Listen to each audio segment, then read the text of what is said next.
Margot slapped Clara's photograph down on the table and laughed. "Send her. Let the rancher open that envelope and see what Missouri's leftover looks like." Eliza covered her mouth. Their mother said nothing. Clara stood in the doorway and heard every word. She didn't cry. She didn't defend herself. She walked to her room, sat on the edge of the bed in the dark, and made the only decision that had ever been entirely hers. She was going to Wyoming, not to prove them wrong, not to beg anyone to see her differently. She was going because she was done being someone else's punchline. If this story stays with you, subscribe to our channel and drop your city in the comments. I want to see exactly how far Clara's story travels. The Whitfield house had rules nobody ever said out loud. There were the daughters who mattered, Margot and Eliza, and then there was Clara. Clara wasn't cruel. Clara wasn't lazy. Clara wasn't dim or difficult, or any of the things people usually gave as reasons for not loving someone. Clara was simply ordinary looking in a family that worshipped beauty the way other families worshipped God. And in a small Missouri farming town in the summer of 1885, that was practically a sin. Margot had golden hair and a laugh that turned heads at every social gathering. Eliza had a figure that caused men to forget their own names. Their mother, Ruth Whitfield, paraded those two girls through town like prized livestock at a county fair, head-high chest, out smile-sharp as a butcher's knife. Clara walked behind them, always behind. She was 26 years old, and she had spent those 26 years learning exactly where she stood in the world, which was somewhere between the front door and invisible. She wasn't ugly, not truly. But she was plain, and in that world plain was close enough. Her features were soft where her sisters were striking. Her figure was fuller where theirs was slim. Her voice was quiet where theirs rang out like church bells designed to be admired, and she had long ago stopped pretending that any of it didn't hurt. The morning it all began, Clara was in the kitchen before sunrise. That was where she spent most of her mornings cooking breakfast, while her mother and sisters slept until the light was bright enough to be flattering. She had already made biscuits, already started the bacon, already hauled 2 buckets of water from the well, and brought in enough firewood to last the day.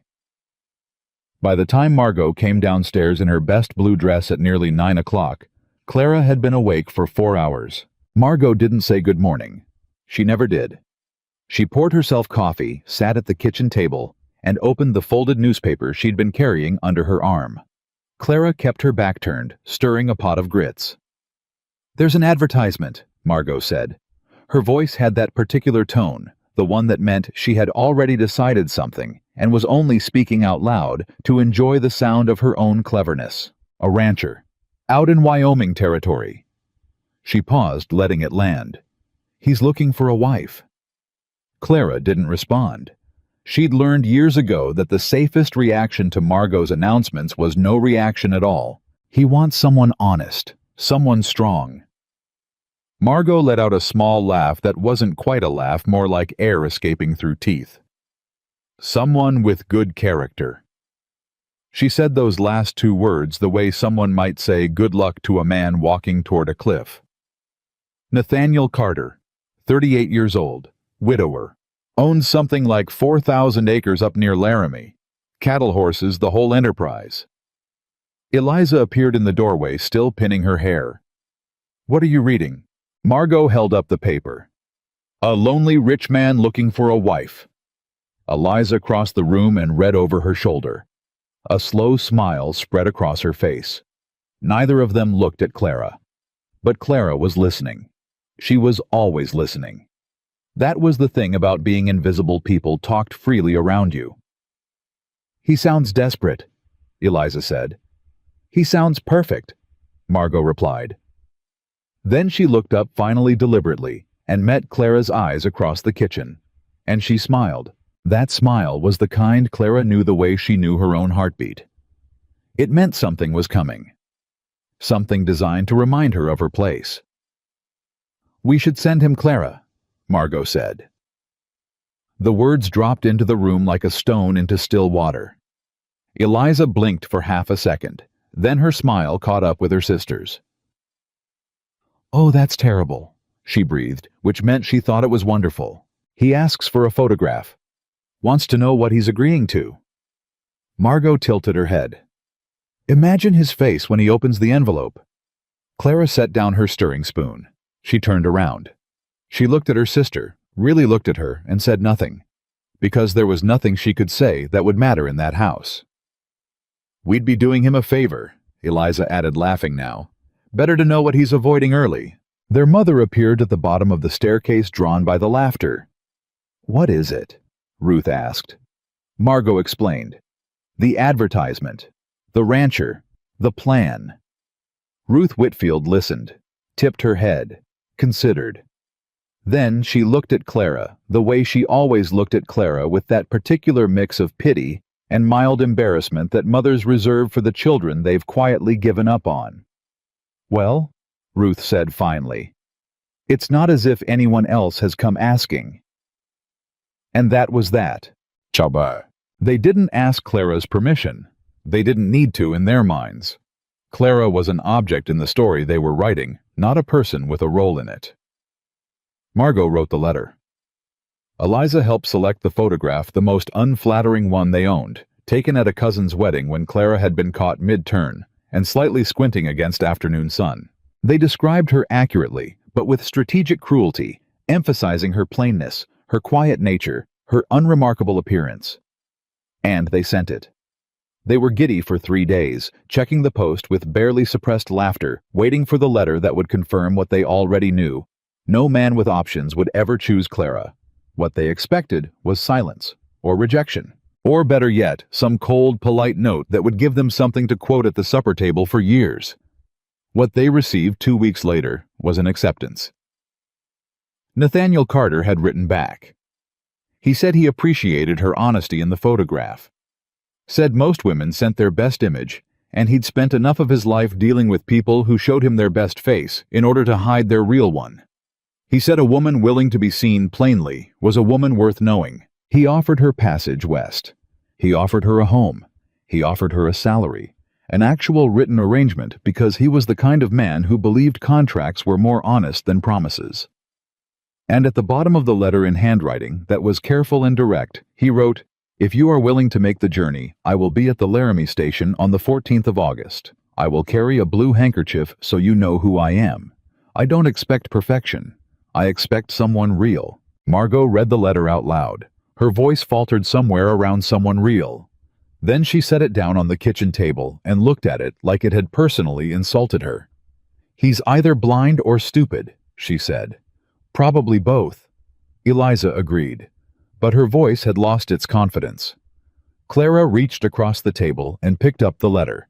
She read it herself, slowly, carefully, the way she read everything. Then she folded it and held it against her chest for exactly 3 seconds. And then she made the decision that would change the entire course of her life. "I'm going," she said. The silence that followed was enormous. Her mother stared. "Clara." "I'm going to Wyoming," Clara said. Her voice was quiet. But it had a quality her family had never heard in it before, a kind of stillness that wasn't weakness. The kind of stillness that means someone has stopped asking for permission. "Don't be ridiculous," Margot said, and she laughed, but the laugh had a nervous edge to it now. "It was a joke. He doesn't actually want you. He wrote back because he felt sorry for—" "He wrote back because he said yes," Clara interrupted. That was all she said. Margot opened her mouth, closed it. "You can't go live with a stranger in Wyoming," Eliza said. "You were happy to send me to one." Another silence, different texture. Ruth Whitfield sat down heavily in the kitchen chair. "Clara, be sensible. This man hasn't seen you in person. He doesn't know what he's agreeing to. When I arrive, Clara said, he can decide what he thinks." She looked at her mother. She looked at her sisters. She had spent 26 years in this kitchen, making their biscuits, hauling their water, listening to their assessments of her worth. She was so tired. Not the tired that sleep fixes, the other kind. "If he sends me home," Clara said, "I will come home, and I will be exactly where I am right now. which means I have nothing to lose." She paused. "But if he doesn't?" She didn't finish the sentence. She didn't need to. She had 3 days to pack. She owned less than her sisters assumed. 2 dresses, 1 good shawl, a small Bible her grandmother had left her, a tin box with $8.40 she had saved from years of small household tasks, pennies her mother sometimes let her keep, small coins from neighbors who'd paid her for mending and sewing. $8.40. That was her fortune. She packed it all into a single carpet bag, stitched a loose seam on her traveling dress, and spent her last evening in Missouri sitting at the kitchen table with a candle writing a letter. Not to Nathaniel Carter, to herself. It was a habit she had developed years ago when the loneliness got loud enough that she needed somewhere to put it. She wrote to herself the way some people prayed honest private without performance. That night she wrote, "I do not know what I am going toward. I only know what I am leaving, and leaving a place that has always made you feel like a mistake is not a loss. It is the beginning of finding out if you were ever wrong about yourself." She folded the letter, tucked it into the tin box beside her $8.40. Then she blew out the candle and went to sleep. The train ride west took 5 days. Clara had never traveled farther than 20 miles from her birthplace. The world outside the window was enormous in a way that felt like both a threat and a relief, so vast it seemed impossible that anything as small as her family's opinion could follow her there. She watched the landscape change from the green familiarity of Missouri to the wide-open blonde grasslands of the territory, and something in her chest she hadn't realized was clenched began slowly, cautiously to loosen. She was afraid. She was also something else.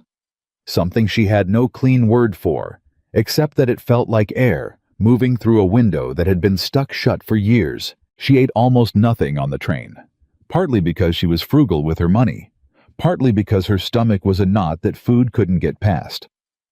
She rehearsed conversations in her head. "When he sees me, he will be polite, but distant. He will find some graceful way to return me to Missouri. He is a businessman. He will frame the rejection as a business decision." She rehearsed it so many times she almost believed it, almost made peace with it. But she got off the train in Laramie anyway. The station was crowded with men in work clothes and dust women managing children and luggage horses, tethered at the rail voices, mixing with wagon wheels and the sharp smell of coal smoke. Clara stood on the platform with her carpet bag and looked at the crowd. She was looking for a blue handkerchief. She almost didn't see him, because she was expecting someone who looked like money-pressed suit, silver watch chain, the particular arrogance of a man who'd been told all his life that he was important. But the man holding the blue handkerchief was wearing a plain cotton shirt and dusty boots. He was tall, genuinely tall, the kind of tall that means a person has had to duck through doorways their whole life, dark hair going gray at the temples, a jaw that looked like it had been set that way on purpose, eyes that were doing what Clara's eyes always did, quietly taking inventory. He was watching the platform. He found her before she found him. She knew because his eyes stopped moving. She walked toward him because she had run out of other options. He didn't smile. He didn't frown. He looked at her the way a man looks at something he is genuinely trying to understand. "Miss Whitfield," he said. Not a question, a confirmation. "Mr. Carter," she said. He looked at her for a moment, not in the way she had dreaded the quick assessment that ended in disappointment, but in the way she might look at a problem she was genuinely interested in solving. "You came all this way," he said. "I did." "Alone." "Yes." He nodded once slowly. "That tells me more about you than any picture could." He picked up her carpet bag before she could reach for it, and without another word, he led her toward the wagon. Clara rode beside him for 40 minutes without either of them saying much. She had expected the silence to be uncomfortable. It wasn't. It was the kind of quiet that happens between two people who are both too honest to fill space with noise that doesn't mean anything. The ranch appeared gradually, first the fence line, then outbuildings, then the main house, larger than she'd imagined, built in wood that had aged to a soft gray-brown solid and functional, not beautiful exactly, but built to last. She could see 3 ranch hands near the barn. They glanced at the wagon and then more slowly at her. She felt their assessment like a change in temperature. She kept her eyes forward. Nathaniel brought the wagon to a stop near the house and climbed down, then offered her his hand. She took it. His grip was dry and firm. "Mrs. Malone will show you your room," he said. "Supper is at 6. We'll talk after." A woman appeared in the doorway of the house, stout 60s. Silver hair pinned so severely it looked structural. She looked Clara up and down once with the expression of someone who has been disappointed by new arrivals before and is simply waiting to confirm expectations. "I'm Ada Malone," the woman said. "I keep this house. And I'll tell you now what I told the last girl who tried to come out here. This is a working ranch, not a society parlor, and I don't have the patience for women who expect to be catered to." "I don't expect to be catered to," Clara said. Ada Malone blinked. She looked at Clara again, different this time, remeasuring something. "Come inside," she said. "I'll put on coffee." Her room was small and plainly furnished. A narrow bed, a washstand, a single hook on the wall for her shawl. She set her carpet bag on the floor and sat on the edge of the bed. She could hear the ranch around her, men's voices, the distant stamp of horses, the particular creak of a large working building settling. She had expected to feel like an intruder. Instead, for reasons she couldn't quite name, she felt something she hadn't felt in years, like she had arrived somewhere that didn't already have a verdict about her. She took out the letter she'd written to herself on her last night in Missouri, read it once, then folded it back into the tin box with her $8.40. "I only know what I am leaving." Supper was the first real test.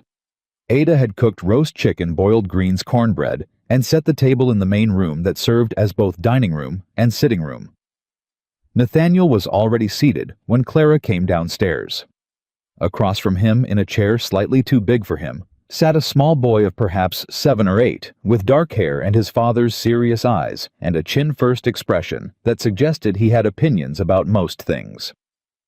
"This is my son," Nathaniel said. "Thomas." The boy looked at Clara. Clara looked back. "Are you the lady from Missouri?" the boy asked. "I am." "My father says you traveled on the train for 5 days by yourself." "I did." Thomas considered this with the gravity of a child who takes information seriously. "That's a long time to be alone," he said. "It is," Clara agreed. "But I've had practice." Something shifted in Nathaniel's expression just slightly, a flicker of something she couldn't read, but he didn't say anything. They ate supper in the reasonable quiet of 3 people who don't yet know each other well enough to argue about anything, which is its own particular kind of peace. Afterward, Thomas was sent to bed. Ada cleared the table and disappeared with the noise of someone who knows when to make herself scarce.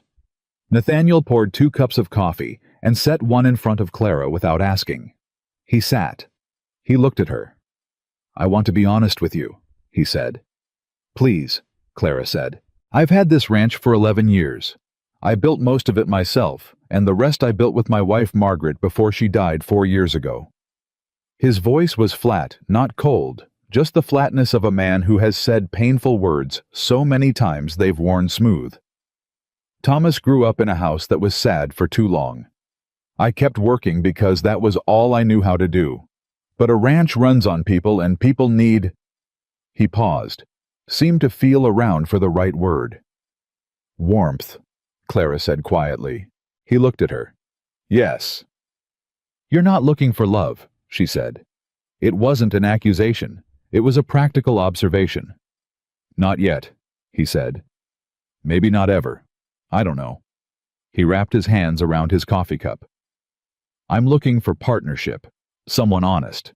Someone who can help make this place feel less like it's holding its breath."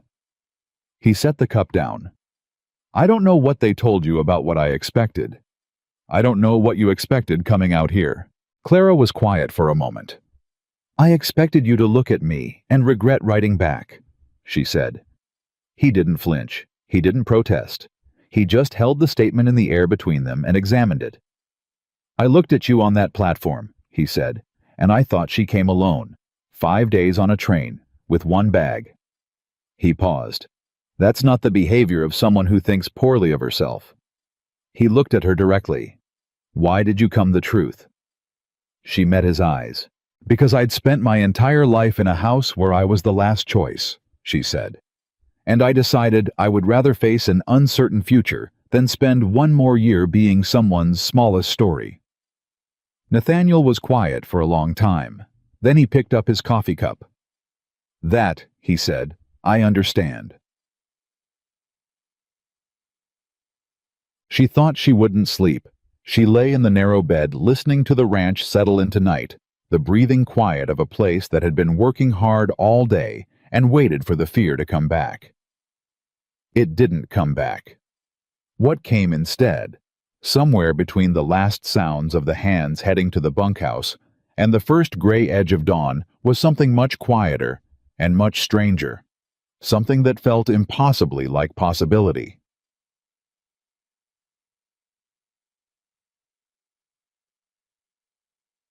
The second week was harder. Clara had come prepared to work. She had not come prepared for how completely she would have to learn everything from scratch. The ranch operated on a logic that was foreign to everything she knew. Timing mattered differently here. The whole rhythm of the day was organized around animals and weather and the specific demands of land that didn't bend to human schedules. She made mistakes.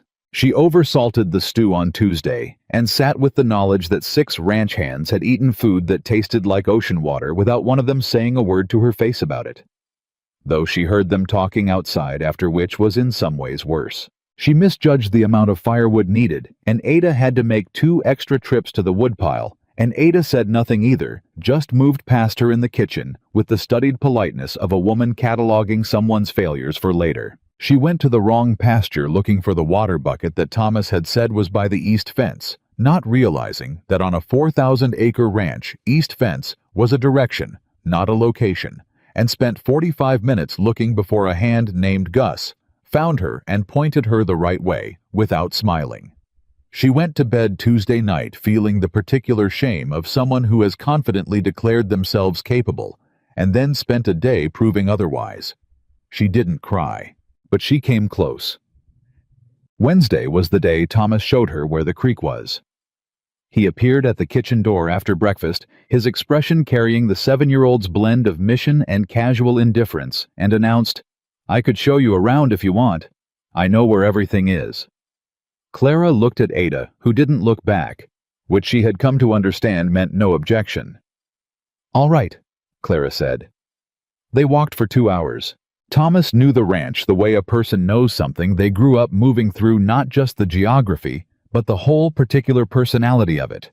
Which fence sections got soft in wet weather, which horses were difficult in the morning versus calm in the afternoon, where the best blackberry thicket was, which part of the creek ran shallow enough to cross without boots.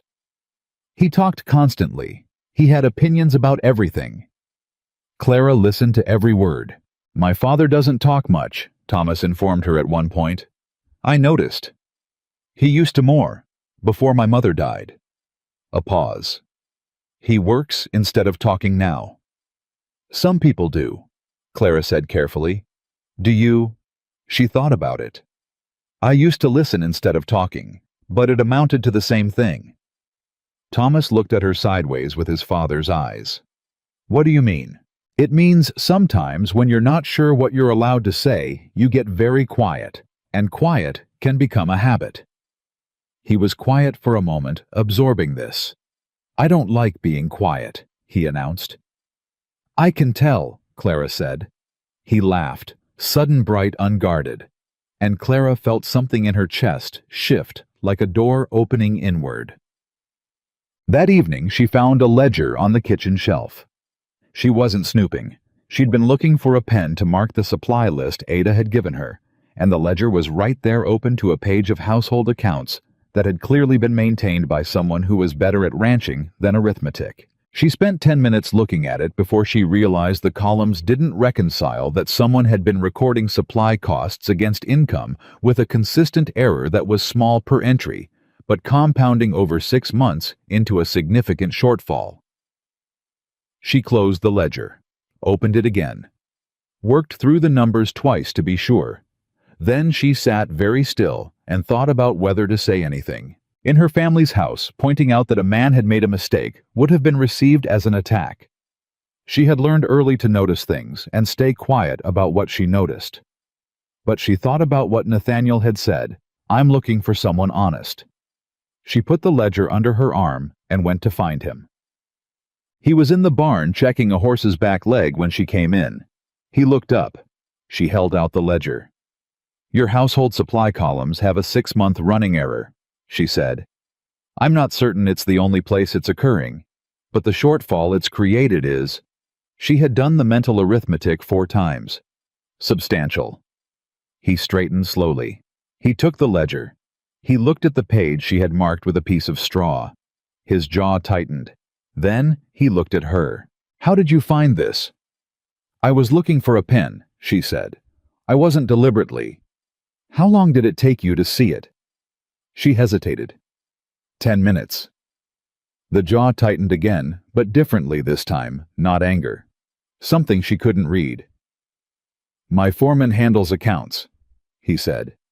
His voice was careful now, the voice of a man choosing each word. "I thought he might," Clara said. Another silence. Nathaniel looked down at the ledger, back at her. "How do you know numbers like this?" "I kept my family's accounts," she said. "For 11 years. Nobody else wanted to." He didn't say anything for a long moment. He closed the ledger. He handed it back to her. "Can you check the rest of the books?" he said. "Everything we have." "Yes," Clara said. "I'll have Will bring them to the kitchen table tonight." "All right." She turned to go. "Miss Whitfield." She stopped. "Clara." He corrected himself. A small correction, but a notable one. She turned back. "Thank you," he said. And Nathaniel Carter, a man who had spent 4 years building walls around everything he needed and everyone he'd learned not to depend on, looked at her with an expression that wasn't gratitude exactly, but was something adjacent to it. Something that looked like the beginning of surprise. She worked on the books until after midnight. Ada, to her considerable credit, left a pot of coffee on without comment and went to bed. By the time Clara had finished, she had found 3 separate accounting errors, one of which was almost certainly not innocent, a pattern of small withdrawals in the supply columns that, taken individually, meant nothing but laid out across 14 months, told a story that made her stomach turn. She sat with that knowledge for a long time. Then she stacked the ledgers neatly, wrote her findings on 3 sheets of paper in her careful handwriting, and went to bed. She lay in the dark thinking about what she'd found, about what it meant for Nathaniel, about whether whoever was doing it knew that she had just arrived on this ranch with 26 years of noticing things and staying quiet about them. Not this time, she thought. Not this time. She turned onto her side and looked at the dark ceiling of her small room on a ranch in Wyoming she had arrived at as a joke, and for the first time in 26 years, she felt like she was exactly where she was supposed to be. She put the 3 sheets of paper on the kitchen table at breakfast. Nathaniel looked at them before he looked at his coffee. He read slowly. She watched him without appearing to watch him the way she had learned to observe things in a house where direct looking got you noticed, and noticed meant criticized. His face didn't change while he read. That was something she had already filed away about him. He received information without performing a reaction to it. He processed first, responded second. In her experience, that was rarer than it should have been. When he finished, he set the papers down. "You found this last night," he said. "Yes." "All 3. "Yes." He was quiet for a moment. "The third one, the supply withdrawals. How certain are you?" "Certain enough that I wrote it down," Clara said. "I don't write things down unless I'm certain." He looked at her, Then the full direct attention of a man who had just recalibrated something internally. "My foreman's name is Dale Rourke," he said. "He's been with me 7 years. "I know," Clara said. "His signature is on 8 of the 14 months. Nathaniel picked up his coffee cup. Set it down without drinking. "If you're right." "I know what it means," Clara said quietly. "I'm sorry." He stood abruptly, not in anger, but in the way of a man who needs to move when something has hit him hard. He walked to the window, stood there. Thomas appeared in the doorway in his nightshirt hair going in 4 directions, and looked between the 2 adults with the sharp perception of a child who has spent years reading the air in a room. "Is something wrong?" Thomas asked. "Go get dressed," Nathaniel said. "Papa." "Thomas." The word was quiet, final. The boy looked at Clara. She gave him the smallest nod. "It's all right. Go," and he went. Nathaniel turned back from the window. "I need to verify this before I say anything to anyone," he said. "Of course. Can you walk me through it, every entry?" "Yes." They spent the next hour at the kitchen table with every ledger open between them. Clara pointing and explaining, Nathaniel following each line with his finger and saying nothing.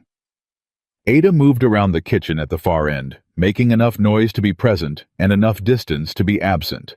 And Clara suspected the older woman understood more about what was happening than she revealed. When they finished, Nathaniel sat back in his chair. 14 months, he said, give or take. While I was... He stopped. His jaw worked once. I was focused on the cattle contracts this past year. I trusted the household accounts to... You trusted someone you had no reason not to trust, Clara said. He looked at her sharply, almost as if he expected softness to be an accusation. But it wasn't. She meant it plainly. You had no reason not to trust him, she said again. That's not a failure of judgment. That's what trust is. Something moved across his face. Not softness. He was too careful for softness yet. But something adjacent. The expression of a man encountering a response he had not prepared himself for. I need to speak to him today, Nathaniel said. I'll stay out of it, Clara said immediately. No. He said it without hesitation. I want you there. She blinked. That surprised her. You found it, he said simply. You should be there when it's addressed. Dale Rourke was a compact man in his mid-40s with sun-creased eyes and the particular confidence of someone who has been trusted for a long time and has quietly begun to mistake that trust for permanence. He came into the main room when Nathaniel sent for him, and his eyes went straight to Clara with the assessing look of a man who sees a problem and is deciding how much it is. Nathaniel laid the ledgers on the table. He didn't accuse, he didn't shout. He simply opened the pages Clara had marked and asked Dale Rourke to explain them. Rourke explained the first discrepancy, smoothly bookkeeping error easy enough he'd fix it. The second one he explained more slowly. The third one, the 14 months of systematic small withdrawals, he tried to explain as a supply pricing change that hadn't been properly recorded. Nathaniel let him finish. Then he said very quietly, Clara. She stepped forward and walked through the numbers. Not accusingly, not theatrically. She simply laid out what the entries showed in sequence, with the calm precision of someone who has spent 11 years making order out of other people's disorder. Rourke went still. This woman has been here 2 weeks, he said.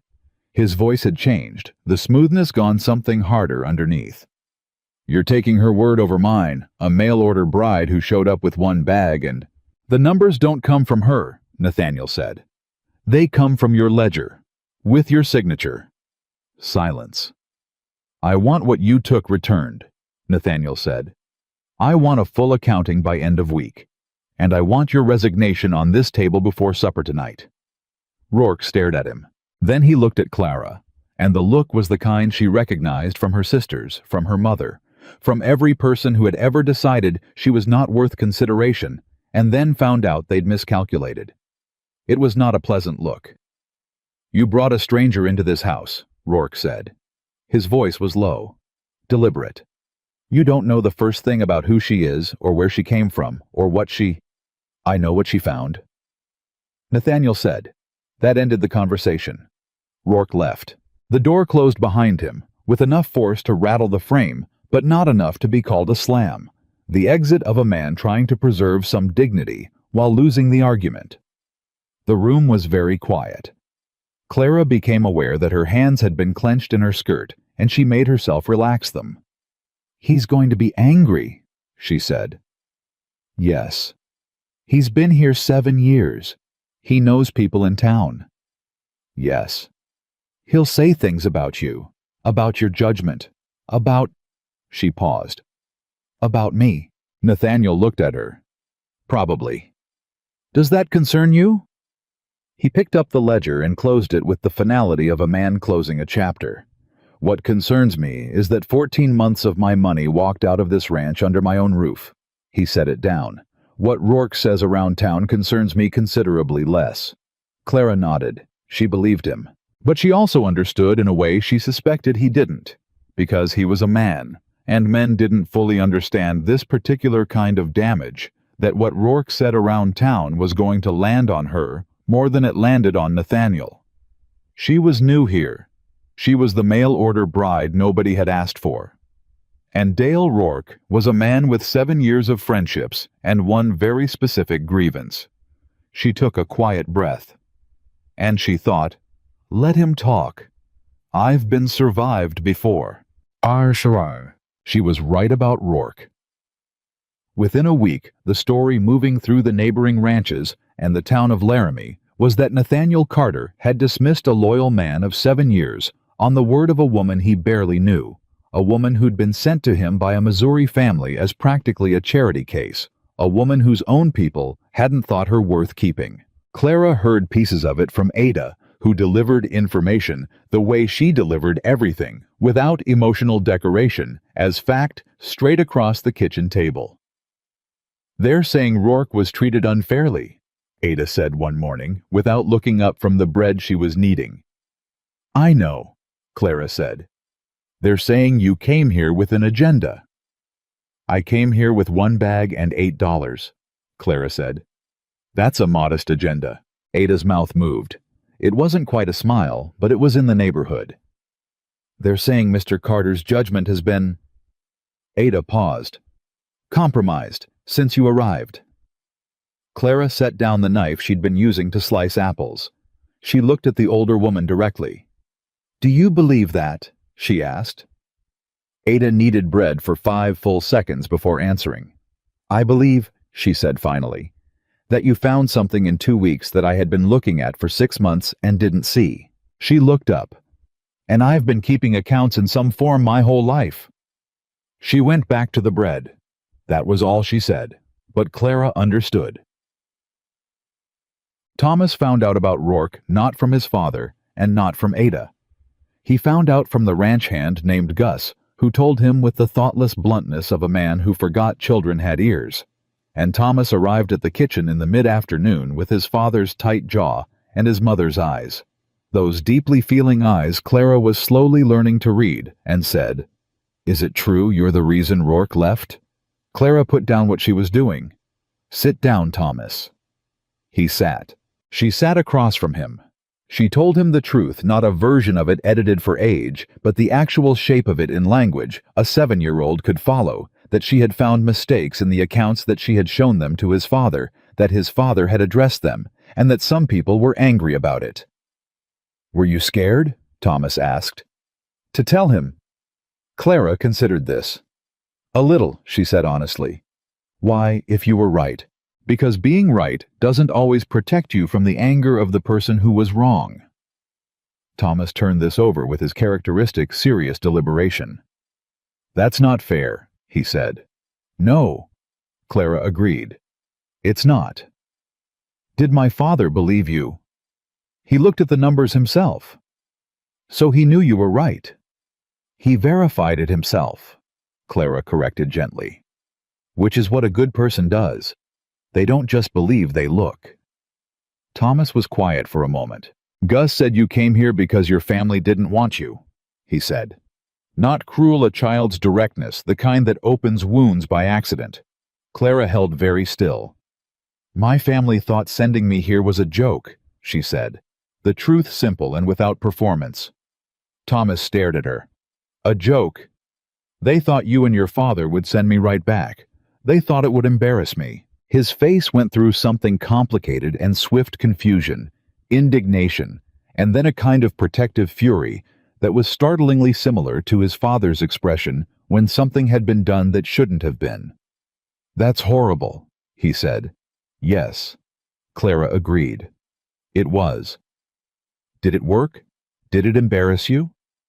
She looked at him. This small, serious boy in a too-large kitchen in Wyoming, and felt something warm move through her that she didn't have a name for yet. No, she said. It sent me here instead. Thomas looked at her for a long moment. Good, he said. He got up, pushed his chair in with the careful manners she had been quietly teaching him, and went back outside. Clara sat at the kitchen table alone for a few minutes. Then she got up and went back to work.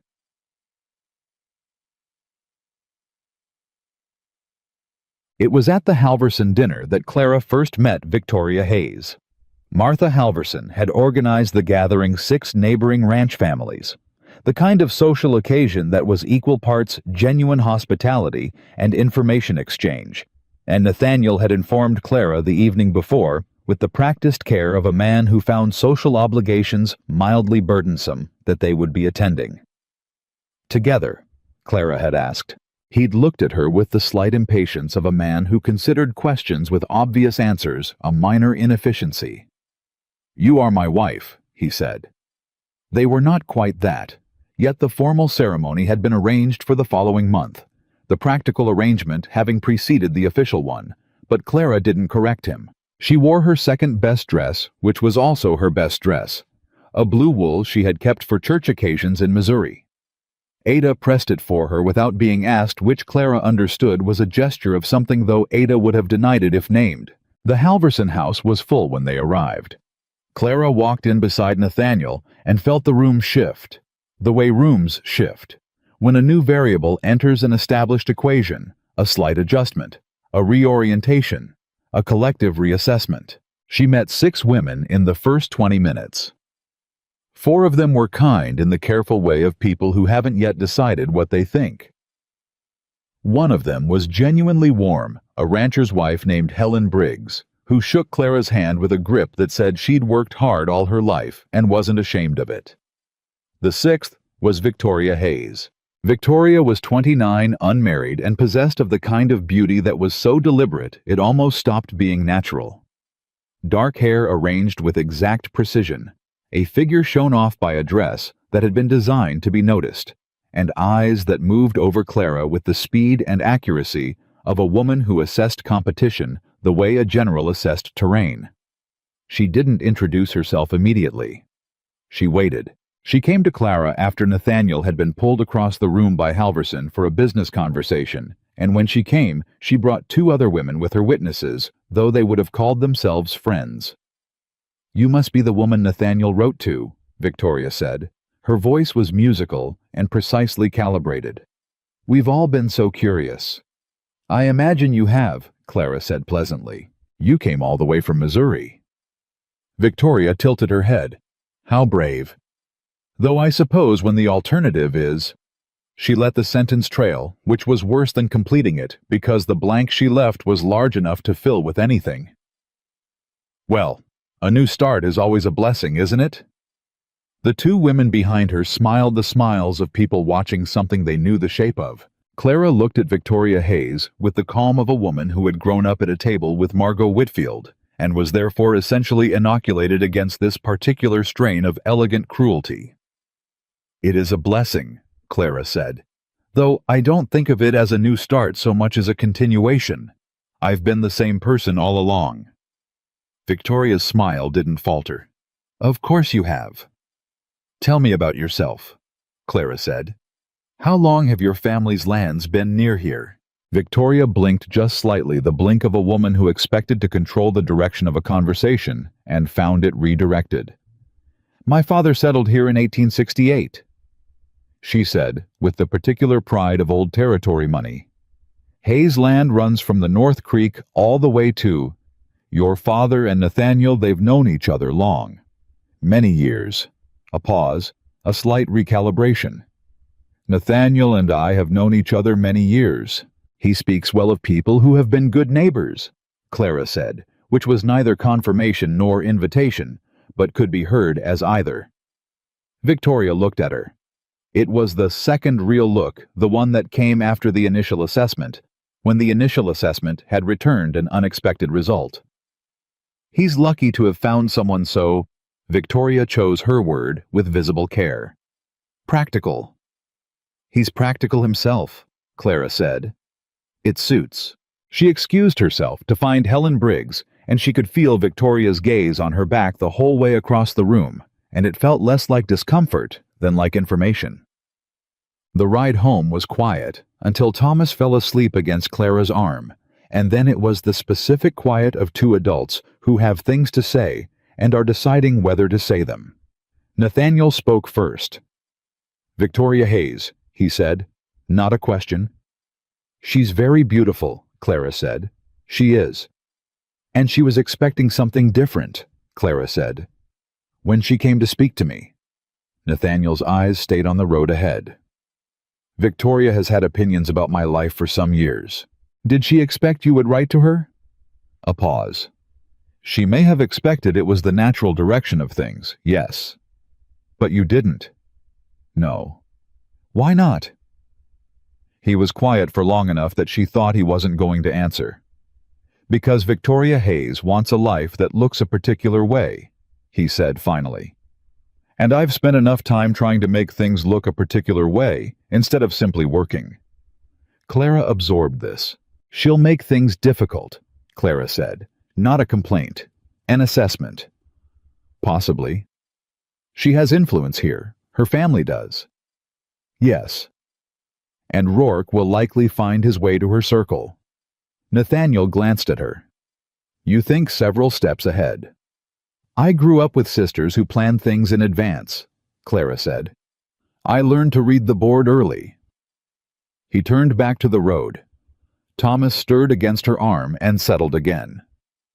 I'm not afraid of Victoria Hayes, Nathaniel said. I didn't think you were, Clara said.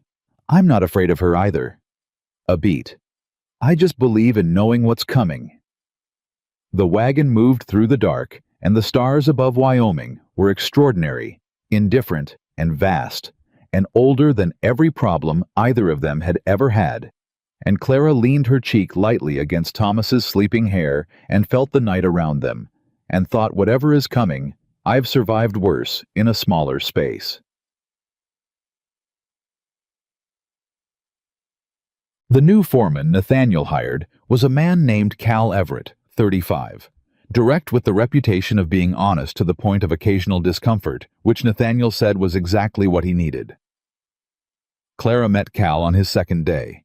He looked at her with neither the hostility of Rourke nor the calculation of Victoria Hayes, but with the simple, attentive politeness of a man who reserved judgment until he had enough information to form one. You're the one who found the books, he said. I found errors in the books, Clara said carefully. Same thing. He shrugged. I've been ranching my whole life, and numbers make my eyes cross. If you can do what they're saying you did, this outfit's lucky to have you. She had not been called lucky to be somewhere in as long as she could remember. She wasn't sure she entirely knew what to do with it. Thank you, she said. He tipped his hat and went back to work. The weeks had a rhythm now.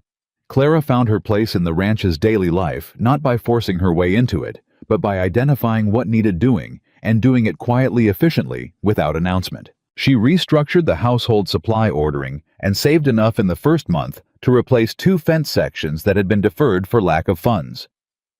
She began teaching Thomas reading and composition in the evenings after supper, and discovered that he was sharp and curious, and had been taught less than he deserved, because the ranch's days left little room for sitting still.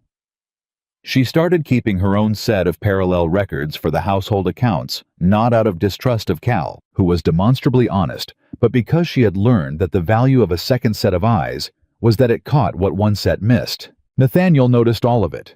She knew he noticed because he was a man of very few unnecessary words, and the words he chose told you what he was paying attention to. Cal said the supply orders came in 15% under last month, he said one evening. 17, Clara said. He said 15. He rounded down. It was 17.2.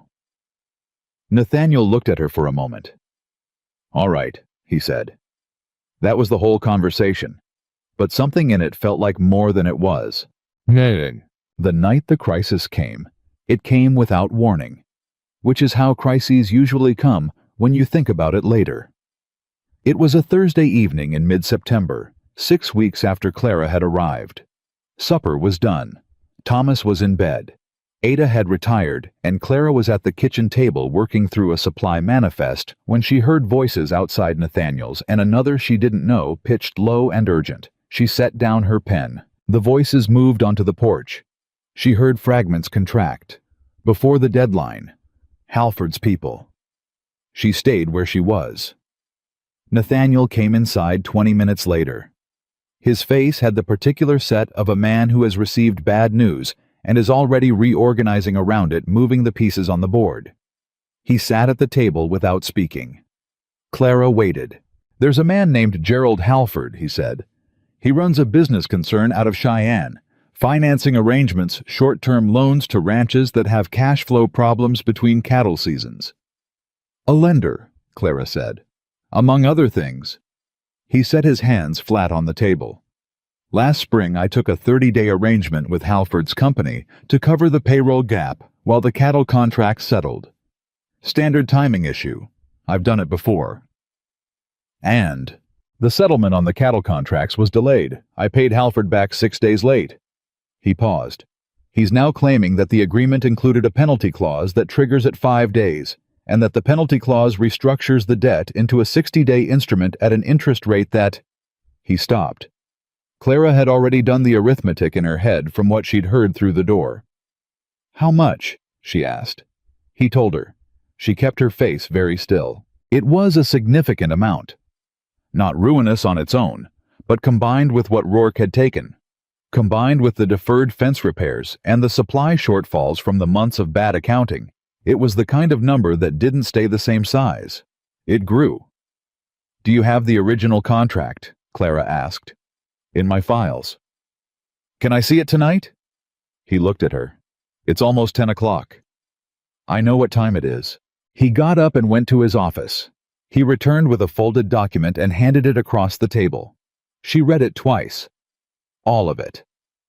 Every line, including the ones at the bottom in smaller print that most people didn't read because they trusted the summary. She put it down. There is a penalty clause, she said, but the clause specifies that it requires written notification delivered to you within 24 hours of the missed payment. She looked at him. Did you receive written notification? He was very still. No. Did you receive anything from Halford's company in the 5 days after the late payment? He thought.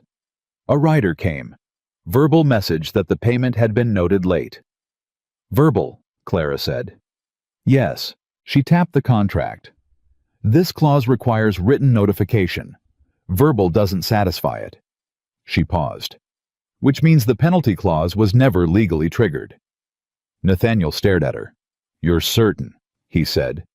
Read the third paragraph from the bottom, she said.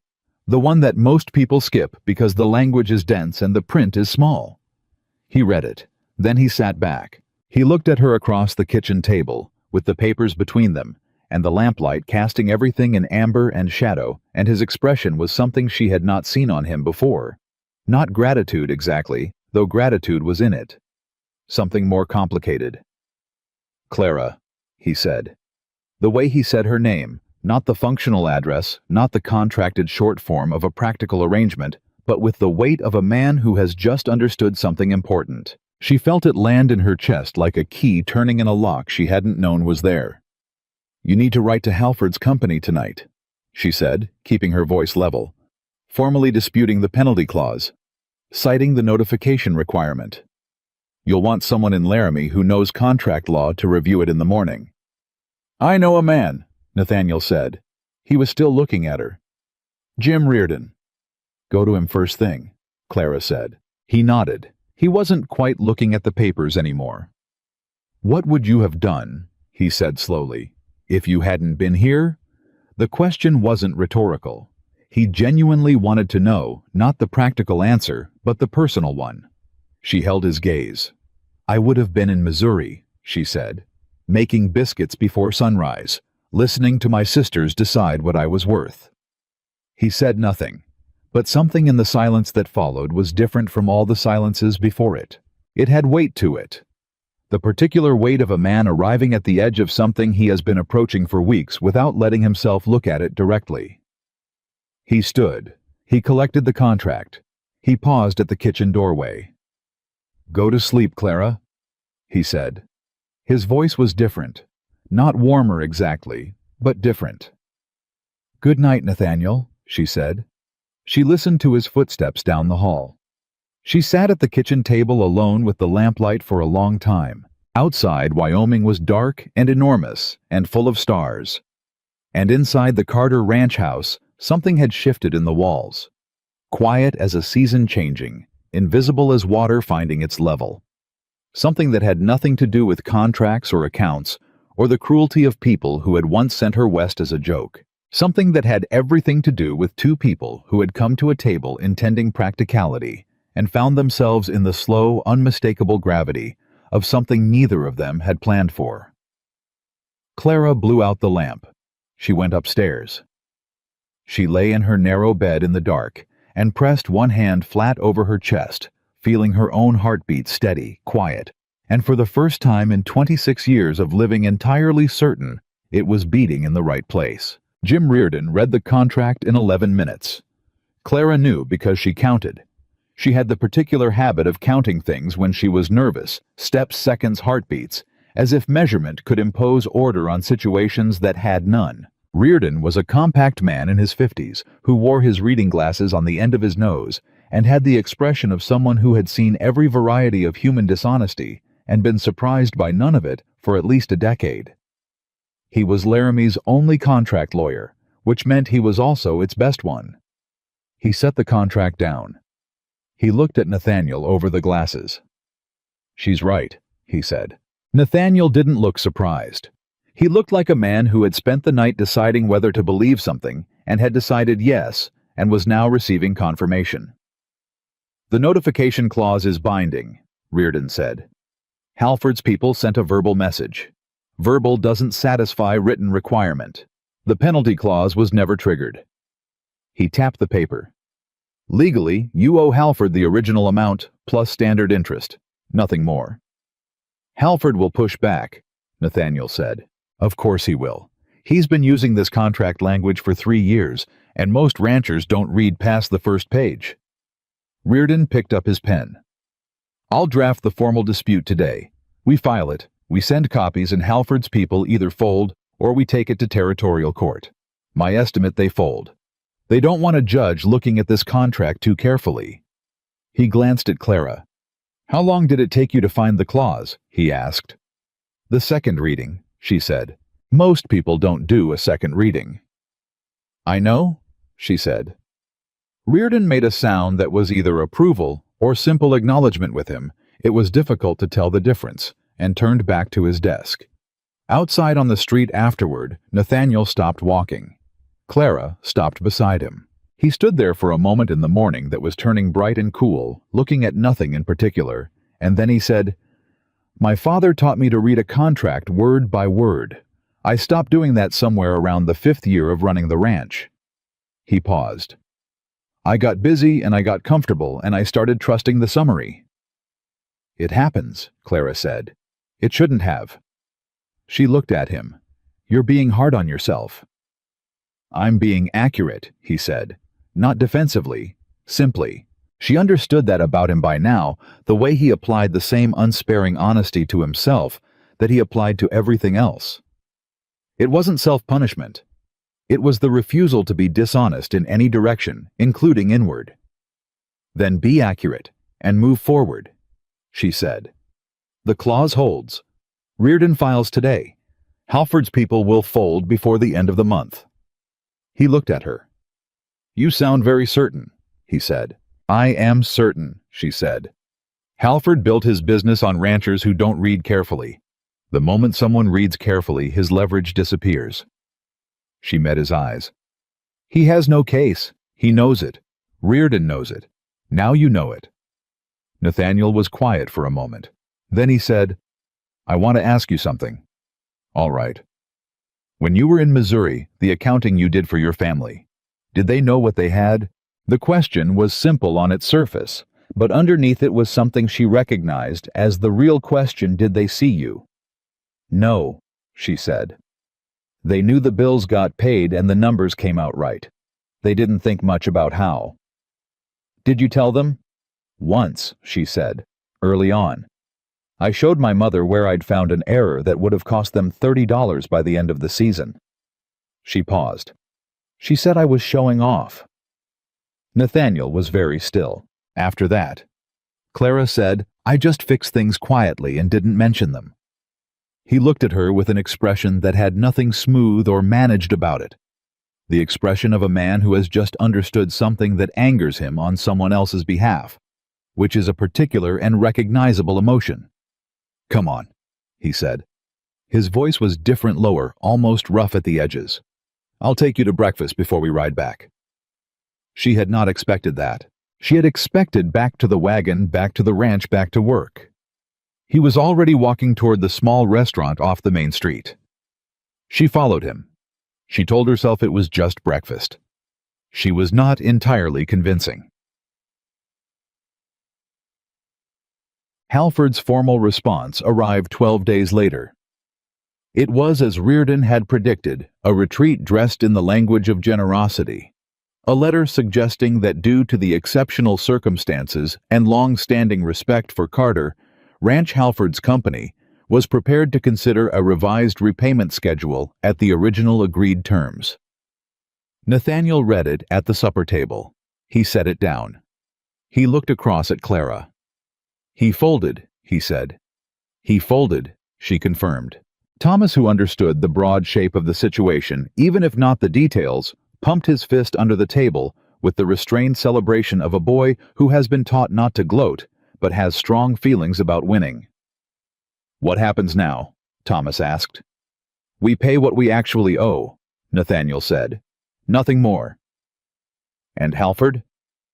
Halford goes back to Cheyenne and finds someone else to try this on. Nathaniel folded the letter. Someone who doesn't read carefully. Thomas looked at Clara. You read carefully. I do, she said. I'm going to read carefully. Thomas announced with the gravity of a child making a life decision. Everything. Always. Good, Clara said. Start with your composition assignment. He made a face, but he went. Ada, clearing the dishes, passed behind Clara's chair and pressed her hand briefly to Clara's shoulder there, and gone so quickly it might have been accidental, except that Ada Malone did not do accidental. Clara kept her eyes on the table, but she felt it like a small light turning on. The formal wedding was on the first Saturday of October. It was not a large occasion. Nathaniel had said he wanted something practical, which Clara had understood to mean something honest, not a performance for the town's benefit, but a real exchange between two people who were building something real. The minister came out from Laramie. Cal Everett stood as witness. Ada wore her best dress, which was dark green and not so different from her second best dress, except in a way Clara suspected only Ada fully understood. Thomas stood very straight beside his father and was so serious about the whole proceeding that he nearly vibrated with the effort of containing whatever he was feeling. The vows were the traditional ones. When she said, I do, Clara's voice was steady. She had practiced being steady for 26 years. But this was different. This was the steadiness of someone who has made a choice they believe in, not the steadiness of someone holding still to avoid being hurt. Nathaniel's hand was warm around hers. After Thomas threw his arms around Clara's waist with a force that nearly knocked her sideways, and she held him, this small, serious boy who had shown her where the creek was, and told her simply and completely, good, and pressed her face briefly into his dark hair. She held it together, but only barely.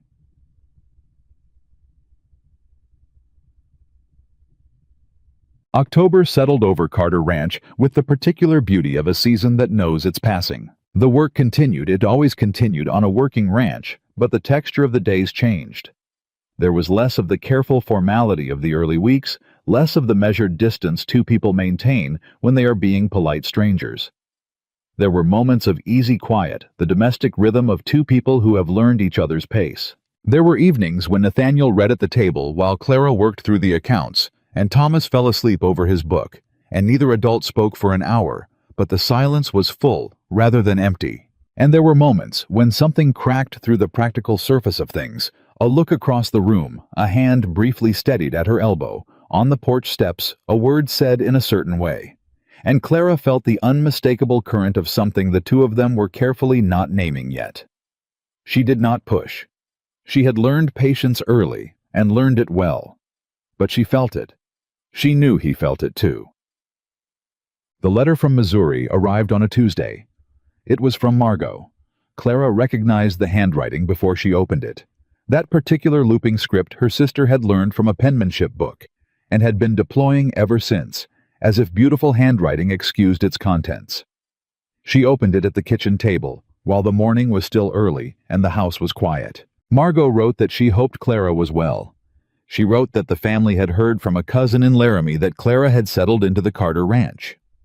She wrote that it was wonderful truly how things had worked out.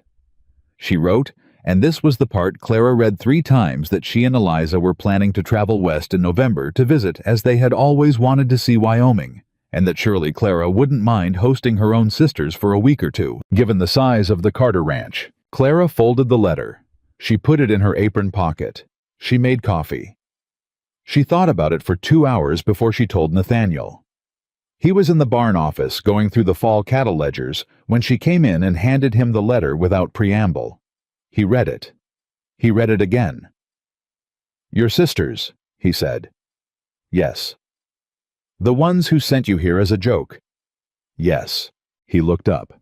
His jaw had the set she recognized as controlled anger, the kind that doesn't shout because it doesn't need to. "They want to stay here." "For a week or two," Clara said. "Possibly." "In my house." "In our house," she said quietly. "Which is what they're counting on me correcting them to." He looked at her sharply. "They want to see what they sent me to," Clara said. "They want to see what became of their joke." She paused. "I think Margot expected me to be miserable. Or gone. She didn't write for 3 months, Nathaniel. She wrote now because word reached them that things are different than they expected." "Different," he repeated. "They expected you to have sent me back." He looked at the letter in his hand, then at her. "What do you want to do?" he asked. She had thought about it for 2 hours, and she still had 2 answers. The one she'd been trained by a lifetime of family to give, and the one that was actually true. She chose the true one. "I don't want them here," she said. "Not yet. Not until I've decided what I want them to see." She looked at him directly. "Is that terrible?" "No," he said without hesitation. "It's honest." "It might seem ungracious." "You're not ungracious. You're careful." He folded the letter and handed it back. "Write back what you want to write. This is your home. You decide who comes into it. This is your home." She had to look away for a moment. When she looked back, she kept her voice even. "I'll write to them," she said. "I'll tell them November isn't possible. December, perhaps." "Whatever you decide," he said. She nodded. She turned to go. "Clara." She stopped. "When they do come." Nathaniel said, "I'll be here." 3 words at the end of a practical sentence. She felt them everywhere. It was the second week of November when Victoria Hayes made her real move. Clara had known it was coming. She had watched Victoria at 2 more social gatherings since the Halverson dinner, and Victoria was the kind of woman who planned who assembled pieces positioned. People waited for the right moment. She reminded Clara of Margot in that way, except that Victoria was intelligent, where Margot was simply calculating, which made her more dangerous. The move came through Gerald Halford. Reardon brought the news on a Wednesday afternoon, arriving at the ranch on horseback, with his reading glasses pushed up on his forehead, which Clara had come to understand meant something urgent. He came inside. He sat down. He accepted coffee from Ada with the distracted gratitude of a man already thinking about his next sentence. Halford didn't fold, he said. Nathaniel went still. He agreed to the original terms, Reardon said, but he's filed a separate action. A dispute on the original cattle contract. He's claiming that the livestock sold in the spring transaction didn't meet the quality representations in the contract and that Carter Ranch owes compensatory damages. The table was very quiet. That's a different claim, Nathaniel said carefully. Completely separate legal ground, Reardon confirmed. The notification clause dispute shuts down one door, so he opened another. He paused. The cattle contract claim has some technical standing. Not strong standing, but enough to require response. How much is he claiming? Clara asked. Reardon told her. It was more than the penalty clause had been. Who's representing him? Nathaniel asked. Reardon set down his cup. A lawyer from Cheyenne named Marcus Briggs. No relation to Helen Briggs, different family entirely. Briggs is aggressive. He's won cases on technicality before. And who brought him in? Nathaniel asked. Reardon looked at him for a moment. That's the other thing I came to tell you, he said. Halford didn't hire Briggs on his own. Halford doesn't have that kind of connection in Cheyenne. A pause. Someone introduced them. The room was very still. Victoria Hayes's father, Reardon said, has had business dealings with Briggs for 2 years. Clara put down her coffee cup. Nathaniel looked at the table. Then, he looked at Clara. She was already thinking she could feel herself moving through it, the way she moved through account ledgers, finding the through line tracing the logic. He filed the cattle claim. How long after the notification dispute was resolved? She asked. 8 days, Reardon said. And the spring cattle transaction, Nathaniel, who inspected the cattle before the sale. Nathaniel's jaw tightened. Rourke. Of course it was Rourke. Rourke signed the quality representation documents, Clara pressed. As foreman, yes. And Rourke is now, she looked at Reardon. Working at the Hayes property, Reardon said quietly. Started 3 weeks ago. The full shape of it came clear. Rourke dismissed, and angry had gone to Victoria Hayes, who had her own reasons to want Carter Ranch destabilized. Victoria had introduced Rourke to Halford.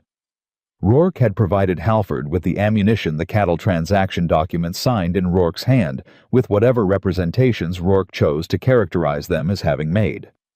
He didn't just steal from you, Clara said. He's trying to take the whole thing. Nathaniel's voice was very controlled. He signed those quality documents himself. He was there at the inspection. Which means his testimony about what was represented could go either way, Clara said. Depending on who he's working for now. She looked at Reardon. Are there independent witnesses to the cattle inspection? Cal Everett wasn't here yet, Nathaniel said. Other hands. Gus was there, Nathaniel said slowly. And the buyer brought his own man. The buyer's man is independent, Clara said. And Gus, has he been approached by anyone? Nathaniel looked at her. Then he stood abruptly and went to the door. Gus. The shout carried across the yard. Yamasaid. Gus Pemberton was a rangy, taciturn man in his 40s, who had the deeply weathered look of someone who had spent 2 decades choosing the outdoors over comfort and had no regrets about it. He came into the kitchen with his hat in his hands and the particular careful wariness of a man summoned by his employer without explanation. Nathaniel explained the situation in flat, direct sentences. Gus listened. Then Gus said, Rourke asked me about a month back. Before he left, Nathaniel went very still. Asked you what? Clara said. Gus looked at her, that assessing look again, weighing what she was, and apparently decided she had earned straight answers. Asked me what I remembered about the spring inspection, what the cattle looked like, what was said. He turned his hat in his hands. I told him I remembered the cattle were fine. Good weight, good condition. Buyer was satisfied. I told him I didn't remember any dispute or concern. He paused. He got a look then, like I'd given him the wrong answer. Did he ask you to say anything different? Nathaniel asked. Gus met his employer's eyes. He said maybe my memory wasn't as clear as I thought, Gus said. Said sometimes you don't remember things right, and maybe if I thought about it more carefully. He tried to reframe your memory, Clara said. Gus nodded once slowly. I told him what I remembered was what I remembered, and I'd say it the same way to anyone who asked. He looked at Nathaniel. I didn't know he was going to make it into something. I should have told you right then. You're telling me now, Nathaniel said. That's what matters. Reardon was already writing. The territorial court date was set for mid-December.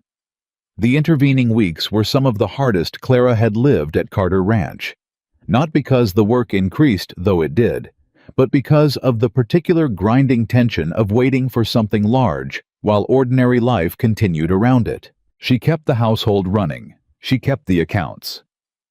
She continued Thomas's lessons in the evenings, though some evenings she had to reach harder for the patience she needed because the worry was sitting heavy on her chest. She wrote her reply to Margot, postponing the November visit without explanation.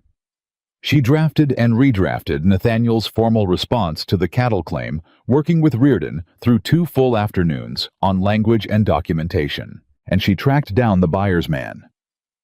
That had been her own project undertaken quietly, without telling Nathaniel until she was certain. The buyer, a rancher from Colorado named Foster, had sent his man, a careful fellow named Eli Drake, to the spring inspection. Drake was now working for a different outfit near Denver, but Reardon had a contact, and the contact had a letter, and the letter had an address. Clara wrote to Eli Drake herself. She wrote plainly. She explained the situation without dramatics. She asked if he would be willing to provide a written statement about the condition of the cattle he had inspected in April. She sent the letter on a Tuesday. She told Nathaniel on Wednesday. He looked at her across the kitchen table. You did this on your own, he said. I did, she said. I wasn't certain it would work. I didn't want to raise your hopes before I knew. You should have told me. Yes, she said. I should have. I'm telling you now. He looked at her for a long moment. That full, quiet attention that she had learned was his version of something other people expressed loudly. Don't do that again, he said. Carry the weight myself until I'm certain. Yes. I've been doing it my whole life, she said. It wasn't a defense, just the truth. I know, he said. We're doing something different now. The word we settled between them with more weight than its size suggested. She nodded. I know, she said. I'm adjusting. Drake's reply arrived in 3 weeks. He remembered the inspection clearly. He remembered the cattle were in good condition. He had no dispute to report, and no recollection of any quality concern being raised. He was willing to provide a written statement to that effect, and, if necessary, to appear before the territorial court. Reardon read the letter and said, That's the case. He meant that was what won it. Nathaniel was in the room when Reardon said it. He looked at the letter, then at Clara. He didn't say anything, but he reached across the table and put his hand over hers, just for a moment. Brief, deliberate, and so out of the ordinary for him that it hit her harder than any speech could have. She turned her hand under his just slightly, the smallest return of pressure, and then the moment passed, and they both looked back at Reardon, who had the excellent social instincts to keep his eyes on his papers. Victoria Hayes came to the ranch the day before the court date. Clara was alone in the house when she arrived. Nathaniel was with Cal, checking the winter fencing. Thomas was in the barn. Ada was at the market in town. Victoria rode up on a horse that cost more than most men's annual wages, wearing a riding habit the color of midnight, and she dismounted with the practiced ease of a woman who had been riding since before she could read. She knocked. Clara opened the door. They looked at each other. "I'd like to speak with Nathaniel," Victoria said. "He's not here," Clara said. She stepped back from the door. "You're welcome to come in and wait." Victoria looked at her with an expression Clara recognized the recalibration, the reassessment, the slight frustration of a woman who had expected a different reaction and was too composed to show it. She came inside. Clara poured 2 cups of coffee without asking. Victoria sat at the kitchen table and wrapped her hands around her cup and said, "I want you to understand something." "All right," Clara said. "What's happening with the court case? I want you to know I didn't initiate it." Clara looked at her steadily. "You introduced Halford to Marcus Briggs." Victoria's composure held, but something shifted underneath it. "My father introduced them, through existing business connections. It's not—" "It's the same thing," Clara said, not unkindly. Silence. "My father has business interests that align with certain outcomes," Victoria said carefully. "Your father would benefit if Carter Ranch ran into serious financial difficulty," Clara said, "because he'd be in a position to acquire land at a disadvantaged price." Victoria's hands tightened around the cup. "I'm not my father," she said. Clara looked at her for a long moment. She believed her, actually. Or believed something more complex, that Victoria had let something happen she could have stopped for reasons of her own. And that was a different thing from being the architect of it. "Then say so," Clara said. "In court tomorrow. If Briggs calls witnesses from Hayes Ranch from Rourke, your father's connection to Halford will come out. It will look worse than it is." "Or better than it is," Victoria said quietly. "Only if you distance yourself from it now," Clara said. "Clearly and on the record." Victoria was quiet for a long time. She looked at Clara across the kitchen table, truly looked the kind of look that doesn't have performance in it. And she saw something that Clara understood in the way only women who have spent their lives being underestimated truly understand. She saw Clara looking back, not as an opponent, not as a rival, as someone who was simply steadily, entirely herself. "You're not at all what I expected," Victoria said. Her voice had lost its careful music. It was just a voice. "I know," Clara said. "I thought you'd be—" She stopped, started again. "Rourke said you were nobody, a charity case, a joke." "I was the joke," Clara said. "I stopped being funny when I showed up." Something moved across Victoria's face. Not quite a smile, but close. "What will you do?" Victoria asked, "if you win tomorrow?" "The same thing I do every day," Clara said. "Run a household, keep the accounts, teach a boy to read carefully, go to sleep, wake up, do it again." Victoria looked at her cup. "That's all?" "That's everything," Clara said. Victoria stood. She pulled on her riding gloves. "My father's connection to Halford," she said. "I'll speak to our lawyer today, before tomorrow." "Good," Clara said. Victoria walked to the door. She stopped with her hand on the frame. "He's lucky," she said. "Nathaniel." "He worked hard for everything he has," Clara said. "That's not what I meant," Victoria said. She rode away without looking back. Clara stood at the door and watched her go. Then she closed the door and leaned her back against it for a moment, alone in the house in the quiet that had the quality of something just before a change in weather, that stillness when everything that's been building is about to arrive. Tomorrow was the court date. She had done everything she could do. She pushed off the door and went back to the kitchen table. She had accounts to finish. The territorial courtroom in Laramie held maybe 60 people when it was full. It was full. Clara had not expected that. She had expected the practical attendance of people with direct involvement, Reardon Briggs, the principals, perhaps a witness or two. She had not expected the ranching community of the surrounding territory to show up the way they showed up for a hanging or a horse race. which is to say, with the barely concealed energy of people who understood that what happened in that room was going to affect more than the two parties named in the filing. She walked in beside Nathaniel and felt the room turn. Not with hostility. With something more complicated, the collective assessment of a community that had been watching Carter Ranch through the autumn with the particular attention people pay to something they haven't yet decided how to feel about. She kept her chin level. She had learned that in her mother's parlor before she could read. They sat at the table with Reardon, who had spread his papers with the organized calm of a man who believed in the weight of documentation over the weight of performance. On the other side of the room, Marcus Briggs arranged himself with the deliberate confidence of a Cheyenne lawyer who had won cases in smaller rooms than this and knew it. Rourke was in the gallery. Clara saw him when she sat down. He was in the third row, and he was looking at her with the expression of a man who has built a structure and is waiting to watch it fall on someone. She looked at him for exactly 2 seconds. Then she looked away and opened the ledger she had brought. Nathaniel leaned slightly toward her. "You don't have to look at the numbers right now," he said quietly. "I know," she said, "but having them in front of me steadies me." He looked at her for a moment. Then he nodded once, as if that made complete sense, which for him, it probably did. Briggs opened with confidence. He was good. Clara gave him that immediately and without resentment, because underestimating an opponent was a luxury she had never been able to afford. He laid out the cattle claim in clean logical sequence, the spring transaction, the quality representations in the contract, the alleged shortfall between what was promised and what was delivered.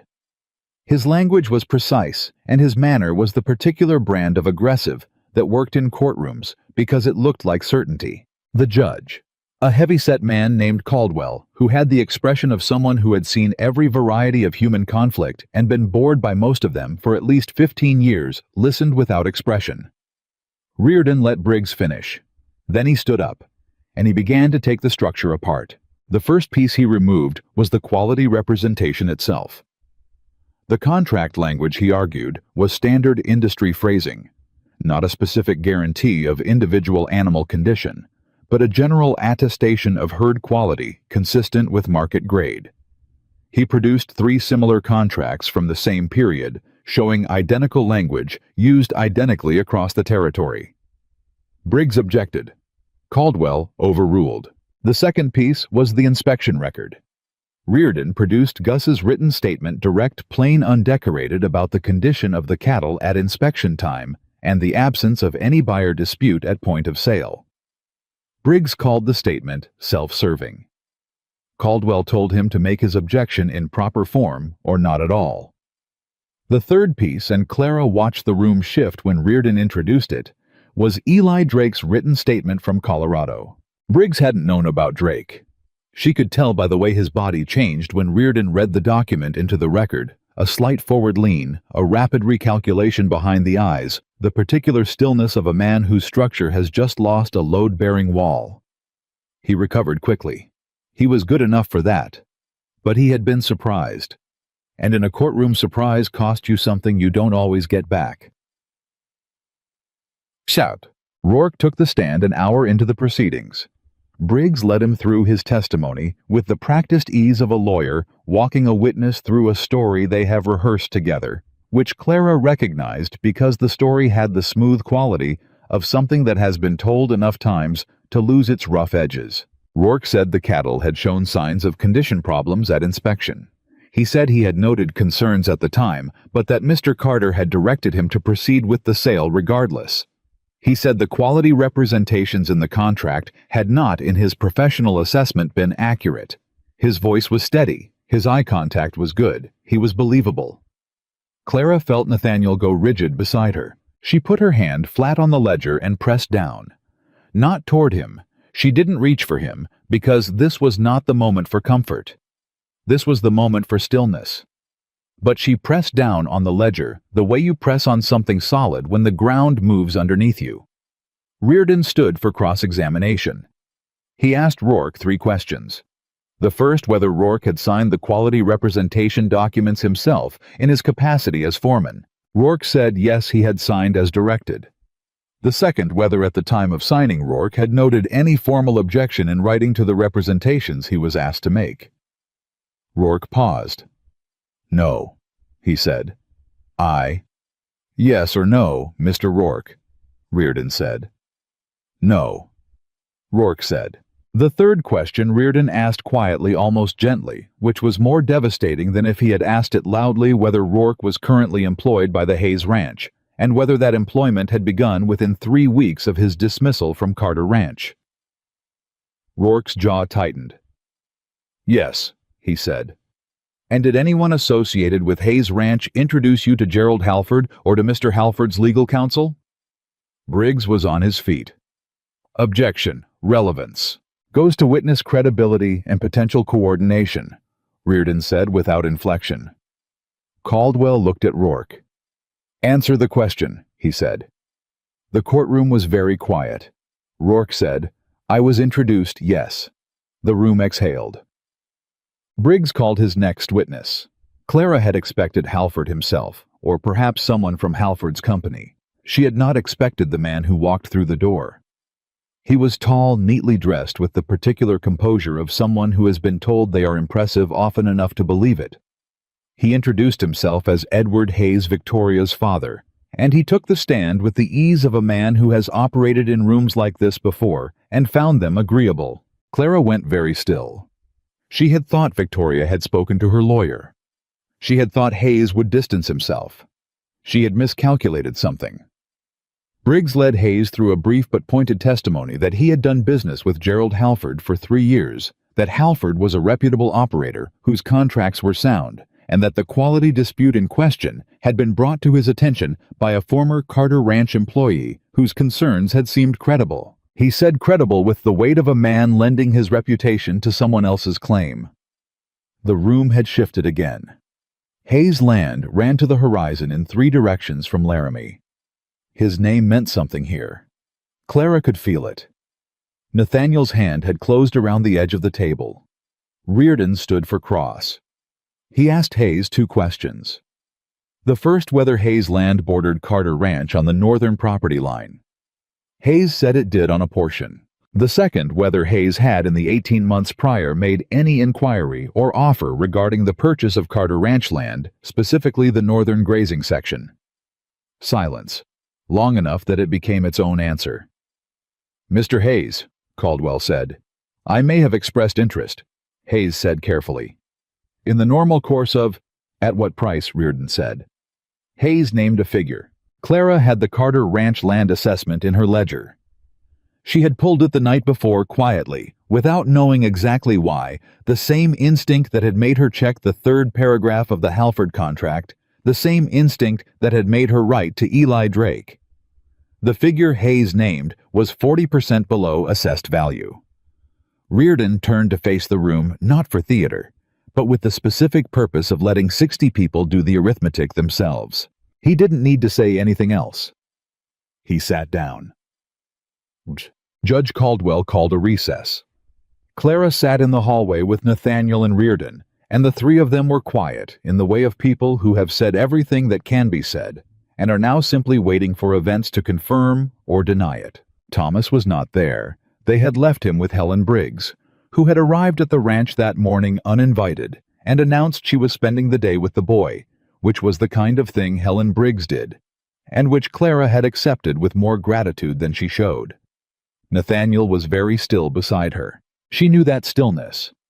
She had been learning his stillnesses for months now, the way you learn the different silences of a house you've come to know well.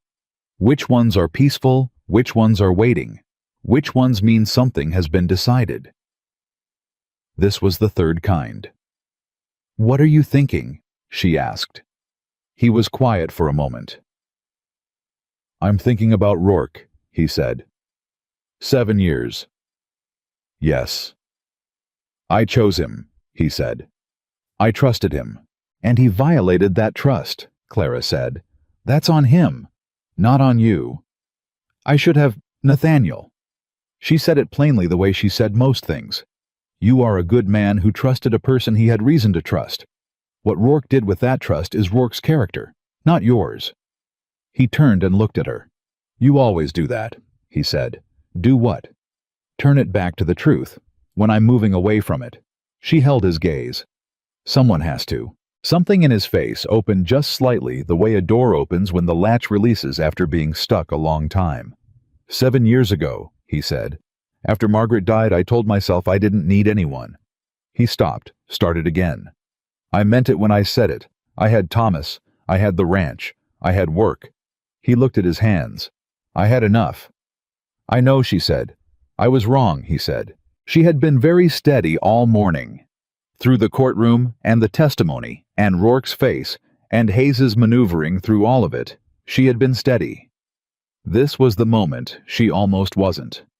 She looked at the hallway wall and breathed carefully. "When you wrote that advertisement," she said, "what were you actually hoping for?" He thought about it honestly.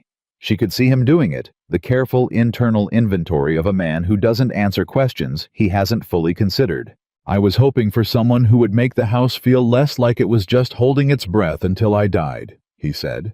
Her breath caught. "Did it work?" she asked. "Clara," he said, very quietly. She looked at him. "The house started breathing again the second week you were here," he said. "When you came into the barn with that ledger."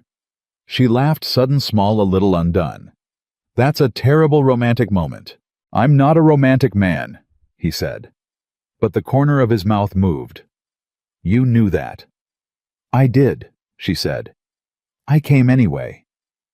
His hand moved to hers on the bench between them. Not dramatically, just there, covering hers. "I know you did," he said. Reardon came back from speaking with the court clerk. He sat down. He said, "Victoria Hayes withdrew her father's testimony." Both of them looked at him. "She contacted their lawyer this morning," Reardon said. "Before the proceedings. Hayes didn't know until he left the stand and found his daughter waiting for him in the hall." Reardon's expression was carefully neutral, but there was something working underneath it. Apparently the conversation was notable. "What does it mean for the case?" Nathaniel asked. "It means Hayes's testimony goes to weight, not substance. Caldwell will consider the credibility implications." Reardon folded his hands. "Combined with the Drake statement and Rourke's demonstrated conflict of interest, I think we're in good shape." He looked at Clara. "The letter you sent Drake," he said. "That was the pivot." She shook her head. "The cattle were in good condition. That was the fact. Drake just confirmed what was already true." "You found the fact," Reardon said. "I looked for it," she said. "That's all." He looked at her with the expression she had seen on his face the first morning in his office, that particular recalibration, and said nothing more.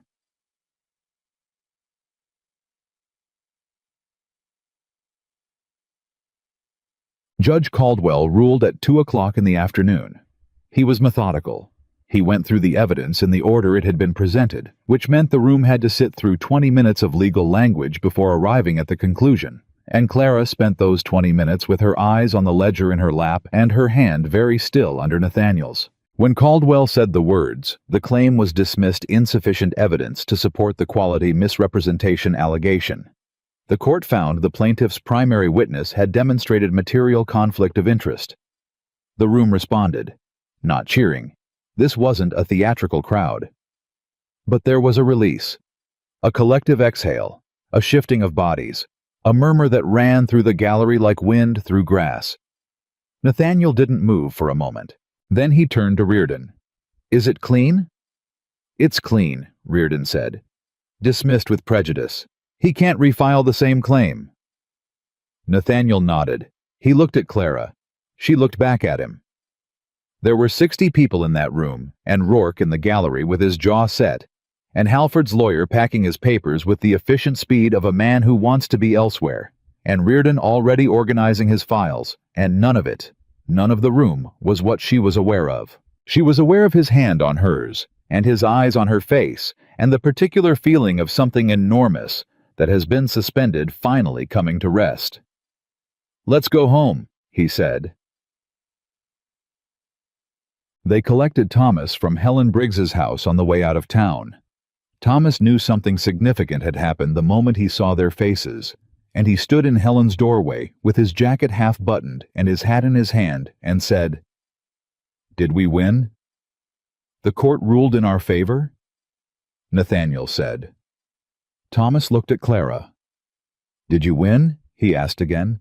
Specifically her. Specifically. She understood what he meant. He wasn't asking about the legal ruling. He was asking whether the people who had doubted her, the Rourkes, the Briggses, the whole apparatus of dismissal that had been directed at his family and at her, whether those people had been answered. "I think so," she said. "Yes." He crossed the porch in 2 steps and hugged her with the force of a child expressing something he doesn't have adult words for yet. And she held him with both arms and felt his ribs expanding and contracting with breath. And let herself finally, just for a moment, feel the full weight of the last 6 months, the train west, and the platform at Laramie, and the barn with the ledger and the pen she'd been looking for, and Rourke's face, and Victoria's careful beauty, and Drake's letter arriving from Colorado, and the courtroom this morning, and Nathaniel's hand on the bench. She let it all move through her at once. Then she straightened, buttoned Thomas's remaining button. "Get in the wagon," she said. "Ada is making the good cornbread tonight." He went. Helen Briggs stood on her porch and looked at Clara with the warm, knowing expression of a woman who has watched enough of life to recognize when something important has just happened. "You did good," Helen said. "We did," Clara said. Helen shook her head slightly. "Take the compliment," she said. "You'll find I don't give them out on credit." Clara smiled. "Thank you, Helen." The ride home was nothing like the rides she had taken in those first weeks. The careful silences, the polite distance of 2 people observing the terms of an arrangement. Thomas talked continuously from the back of the wagon, processing the day through the specific lens of a boy who had been left out of the action and was now reconstructing it from fragments. He had questions about Rourke, and about Reardon, and about whether Halford would try again, and about what dismissed with prejudice meant, and whether it meant Halford was prejudiced specifically. Nathaniel answered in patient, direct sentences, and Clara filled in the gaps, and the 3 of them talked the whole 40 minutes home in a way that felt less like a father and a woman he'd written for, and a child caught between them, and more like what they were without planning it, without ceremony becoming. A family. The word arrived in Clara's chest quietly without announcement. She held it there. After supper, after Thomas was in bed, after Ada had retired with the knowing discretion she deployed in the evenings, now Nathaniel and Clara sat at the kitchen table with the remains of the good cornbread between them and the lamp burning low. He poured coffee. He sat. He looked at her across the table with an expression that had none of the managed quality she had come to recognize as his default, none of the careful rationing of what he showed.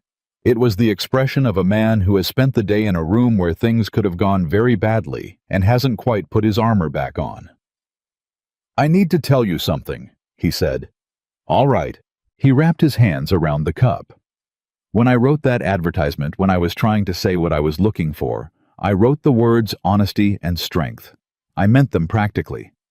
I meant someone who wouldn't pretend the ranch was something it wasn't, and someone who wouldn't fall apart when things were hard." "I know," she said.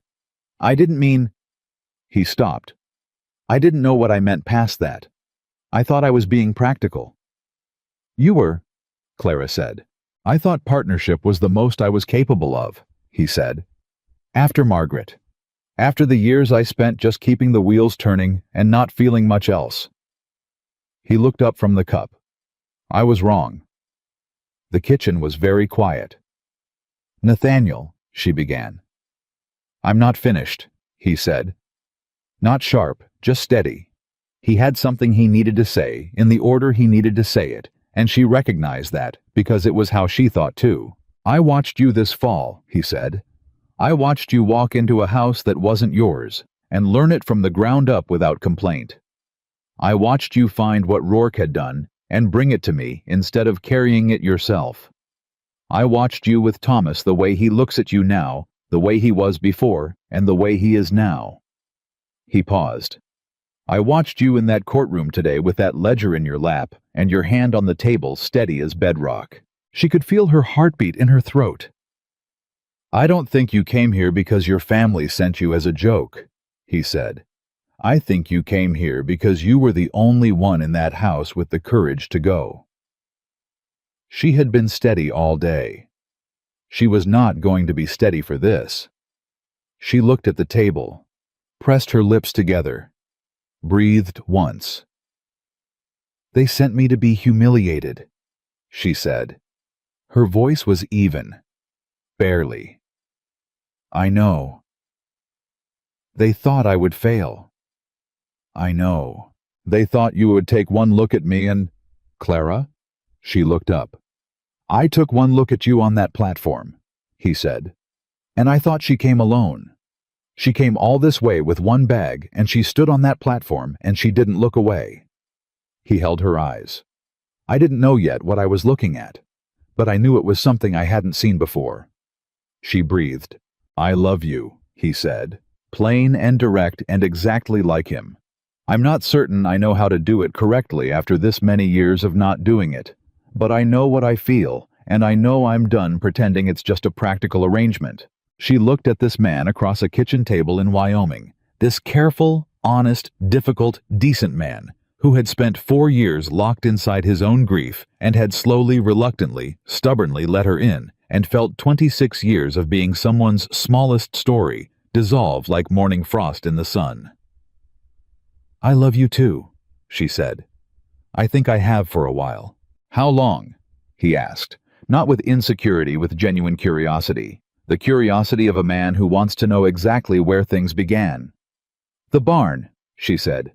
The ledger. He laughed, not the polite sound, the real one. She had heard it perhaps 4 times in 6 months, and each time it hit her like something unexpected and entirely right. That's a terrible romantic moment, he said, using her own words back at her. I'm not a romantic woman, she said. You knew that. I did, he said. I married you anyway. She smiled. He reached across the table past the cornbread and the coffee cups, and 6 months of ledgers and letters, and one very important contract clause, and took her hand. And held it. The letter from Margot arrived the following week. Another one. More insistent this time, the language carrying the particular pressure of a woman who had not gotten the response she expected, and was escalating. Margot wrote that she and Eliza and their mother had made arrangements to travel west in January. She wrote that it had been so long since they had seen Clara that family was family, that surely now that things were settled and comfortable, Clara would want to reconnect with the people who had always loved her best. Loved her best. Clara sat with that phrase for a long time. Then she wrote back. She wrote that January was not a good time as the ranch was entering a demanding season. She wrote that she hoped the family was well.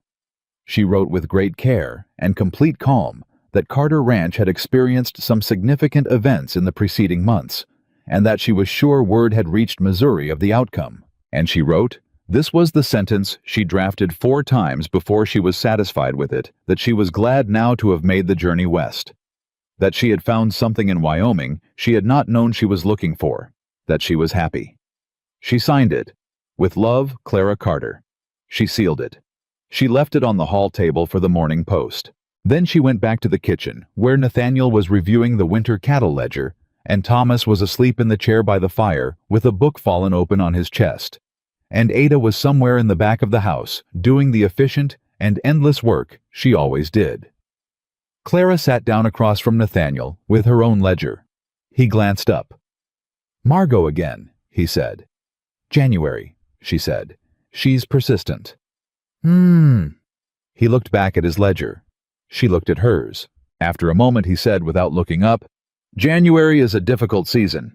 The cattle need extra management. The accounts are complex.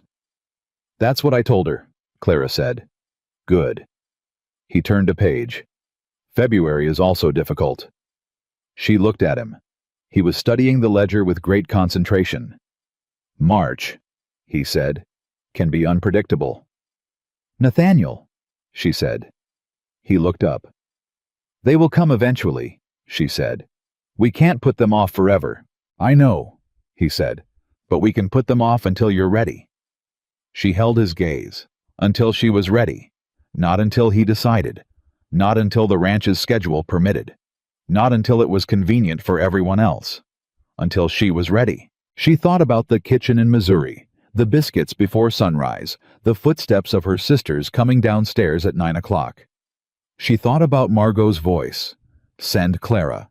She thought about the platform in Laramie and the blue handkerchief and the long ride to a ranch she didn't know. She thought about who she had been when she left, and who she was now sitting at this table in this house with this man and this boy and this life that nobody had sent her to and that nobody had given her. That she had walked toward herself. "Spring," she said. "I'll be ready in spring." He nodded. He went back to the ledger. She went back to hers. Outside Wyoming moved through its cold and its dark and its enormous indifferent stars. And inside the Carter ranch house, the lamp burned steady, and a woman who had once been sent west as someone's joke sat across from a man who had found her heart instead of her face, and the two of them worked side by side in comfortable silence, which was in ways that people who only read the surface of things would never understand one of the most profound and complete forms of love there is. Spring came to Wyoming the way it always did, not gently, not all at once, but in arguments with winter. That winter kept losing degree by degree, day by day. Until one morning you woke up and the air had a different quality, and the ground under your boots had given it again, and you understood without being told that something had turned. Clara felt it on a Tuesday morning in late March, standing at the kitchen window with her coffee, and she thought they're coming this week. Margot had written in February with a date. Clara had written back to confirm it. The exchange had been polite in the way of two people who have put down their weapons temporarily and are pretending the weapons were never there. Nathaniel knew the date. He had said nothing about it since January, when Clara had told him spring. He filed information away and retrieved it when needed, which was, she had come to understand one of the things she most valued about him. He didn't perform readiness. He simply was or wasn't, and you knew the difference. Thomas knew the date because Thomas knew everything that happened in that house. He had opinions about it, which he had been diplomatically suppressing for 2 weeks, and Clara could feel the suppression the way you feel weather building. It broke at breakfast on Monday. "What do I call them?" Thomas asked.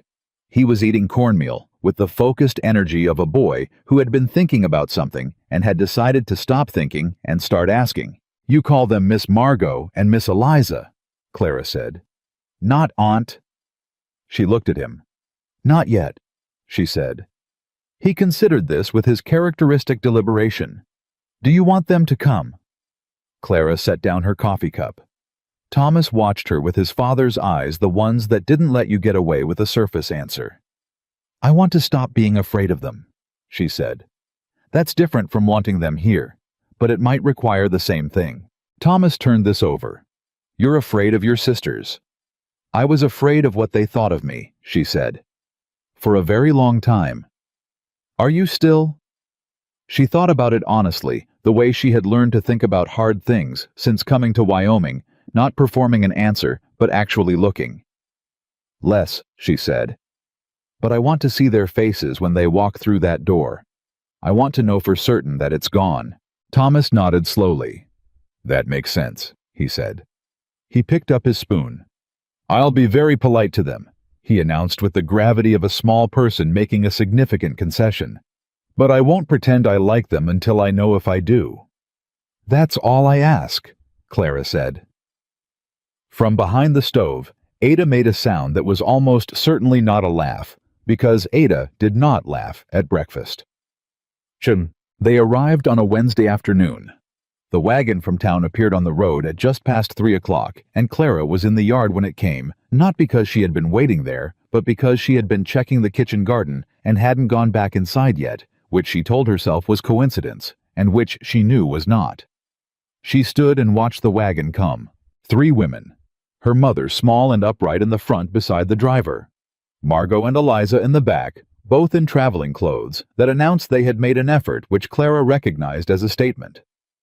The wagon stopped. Margot climbed down first. She was still beautiful, Clara had not expected that to have changed. Beauty like Margot's was structural, built into bone and proportion, and it didn't care about moral inventory. She looked at Clara. Clara looked at her. 6 months of Wyoming had done things to Clara that she hadn't tracked consciously, but that she could feel now reflected back in her sister's expression: a recalibration, a fractional widening of the eyes, the specific look of someone who has arrived expecting one thing and encountered another. "Clara," Margot said. "Margot," Clara said. "How was the journey? Long?" Margot said. Her voice was careful. She was already assessing the house, the yard, the distance between what she'd imagined and what she was looking at. Eliza came around the wagon with a smile that was mostly genuine and partly performance, which was Eliza's particular mixture in most situations. "You look different," she said. "I live differently," Clara said. Their mother reached her last, and Ruth Whitfield stood in front of her plainest daughter and looked at her with an expression Clara had been trying to read for 26 years and had never fully decoded. There was something in it now she hadn't seen before, something quiet and not quite comfortable. "You're well," Ruth said. A statement, not a question. "Very well," Clara said. "Come inside. Ada has coffee and the good cornbread." She turned and led them in. She did not look back to see their faces. She didn't need to. Nathaniel came in from the ranch at 5 o'clock. Clara heard the door and felt the room change, not dramatically, but the way a room always changes when the person who owns it enters. He filled space differently than other people. He always had. He came into the sitting room where the 4 women were arranged in the particular configuration of people being polite at high cost, and he looked at the tableau for exactly 1 second before his eyes found Clara. She gave him the smallest nod. "I'm fine." He looked at her mother, at Margot, at Eliza in turn. "Ladies," he said, "welcome to Carter Ranch." His voice was exactly what it always was, measured, direct, carrying no performance. He shook Ruth's hand, nodded to the sisters, accepted coffee from Ada without taking his eyes off the room for long enough to make anyone feel unseen. Margot had gone slightly still when he walked in. Clara noticed. She had expected this, had thought about it actually in the weeks of preparation. Nathaniel Carter was not the man Margot had imagined when she'd sent Clara's name as a joke. She had imagined desperate. She had imagined grateful. She had imagined a man who would open the door, see Clara, and provide the humiliation she had ordered. She had not imagined this. Supper was the first real test. Thomas sat beside Clara and ate his food, and was true to his word, scrupulously polite. He answered questions when asked, offered information when relevant, and maintained the careful neutrality of a child who has decided to observe before concluding. Margot asked him what grade he was in. "Clara teaches me," he said. "She says I'm reading 2 years above where the school in town has boys my age." Margot looked at Clara. "You teach him," she said. "Every evening," Clara said. "He's quick." "She taught me to do accounts too," Thomas said. "I can find errors." A small silence. "Can you?" Eliza said, with the tone of someone who is not sure what to do with a child who says things like that. Thomas ate a bite of potato. "Clara found an error in our accounts that saved the ranch a lot of money. I'm learning so I can help when I'm older." Ruth Whitfield put down her fork. She looked at her daughter, not the quick social look, but a longer one, the kind that requires you to actually see what's in front of you. Clara held it. She had been holding her mother's gaze for 26 years and always looked away first. She didn't look away. Ruth picked her fork back up. But something in the table had shifted, and everyone at it felt it, and nobody mentioned it directly, because that was not how these things were done. So, it was Margot who came to her room that night. Clara had been expecting it. Margot had never been able to leave a thing alone. She needed resolution, needed the last word, needed to know where she stood. It was Clara had long thought one of her sister's most human qualities, buried under all the performance. She knocked.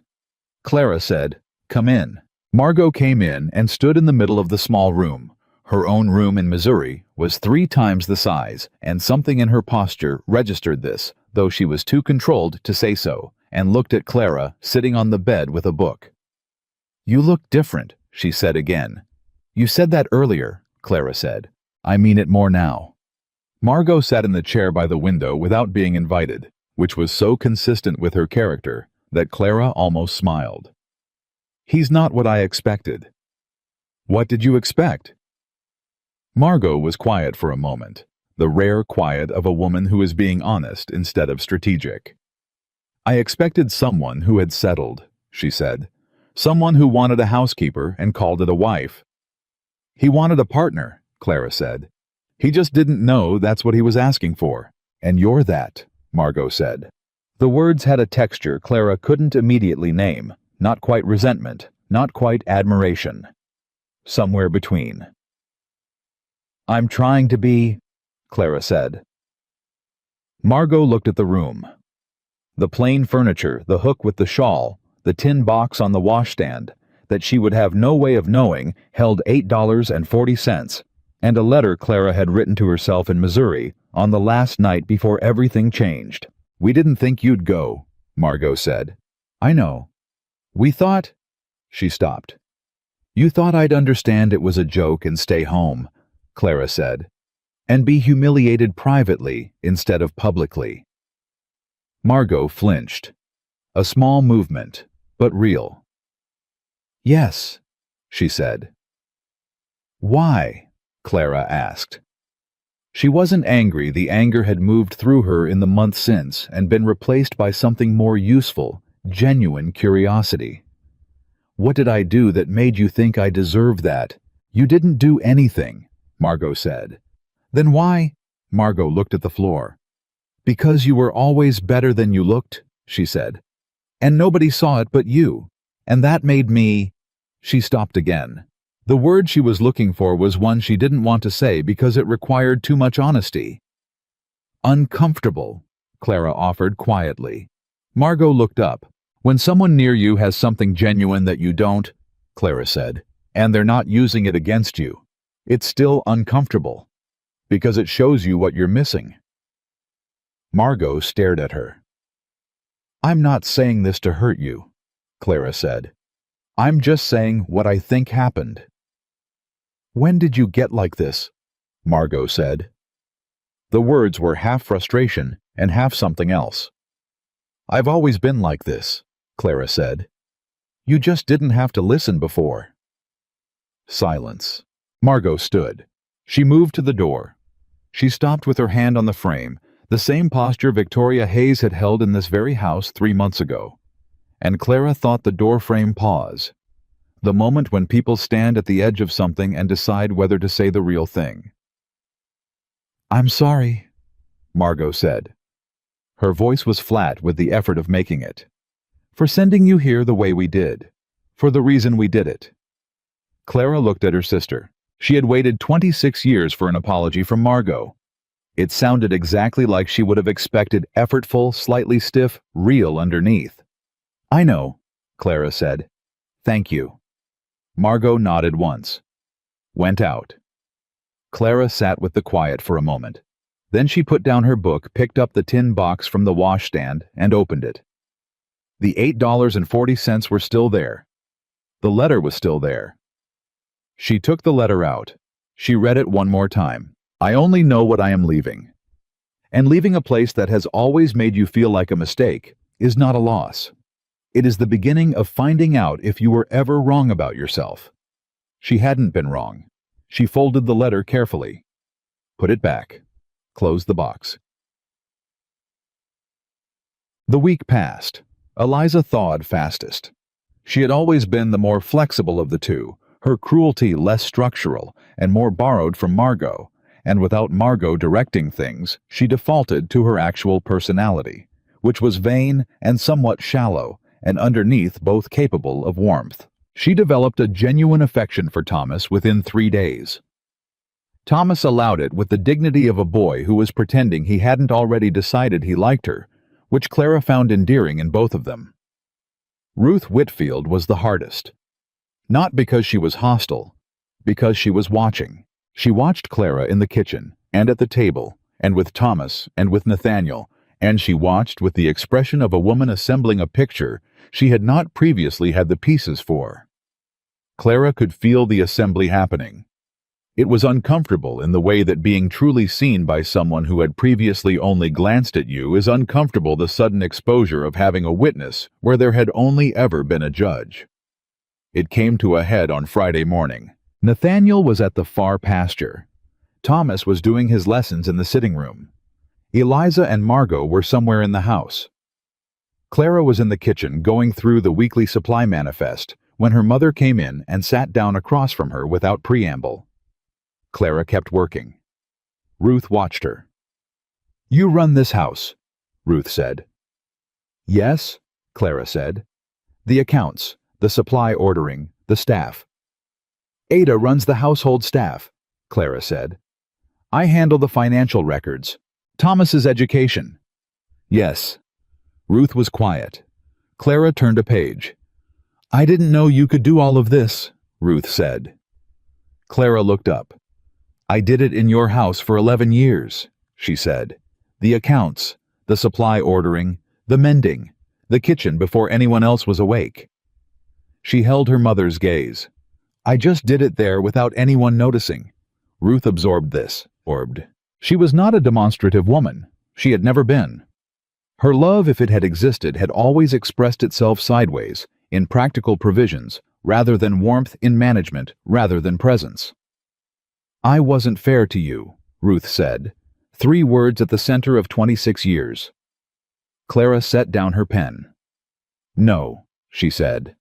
"You weren't." She didn't soften it. She didn't rush to reassure.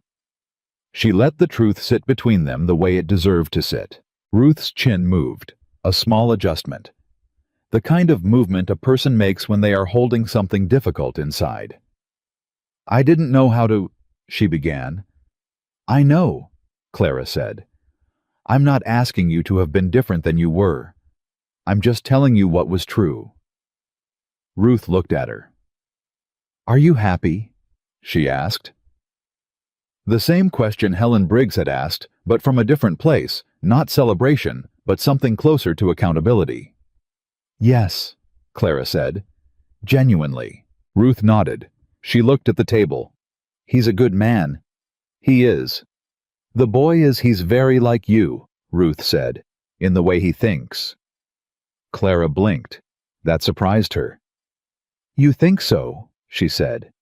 "He watches everything," Ruth said, "before he speaks." She looked up. "You always did that. I thought it was shyness. I see now it was something else." Clara looked at her mother. Truly. Looked the way she had learned to look at things since coming to Wyoming without flinching, and saw a woman who had made the decisions she'd made inside the constraints she'd understood, and who was sitting in a kitchen in Wyoming, looking at the daughter she'd failed, and finding that she had to revise something fundamental about the story she'd been telling herself. It wasn't enough to undo anything, but it was something. "Stay through the weekend," Clara said. "There's something I want to show all of you on Saturday." Ruth looked up. "What?" "Saturday," Clara said, and went back to her manifest. Saturday was clear and cold and bright, with the particular Wyoming light that had no apology in it, direct and total, the kind of light that showed everything. Clara had arranged it with Nathaniel the week before. He had listened to her plan with his customary stillness, asked 2 questions, and said, "All right." She took her mother and her sisters out to the north pasture after breakfast. Nathaniel was already there with Cal Everett and 3 of the hands running the spring cattle inventory, the real work of the ranch, loud and physical, and nothing like the polished surface version of ranching that people who didn't know it imagined. She watched her family watch it. Watched Eliza's eyes go wide at the scale, the hundreds of cattle moving through the sorting pens, the noise, the controlled choreography of men and animals working in practiced coordination. Watched Margot take in Cal's quiet deference to Nathaniel, the way the hands moved when he spoke the particular authority of a man in his own element. Watched her mother, watching Nathaniel, watch Clara. Because he did.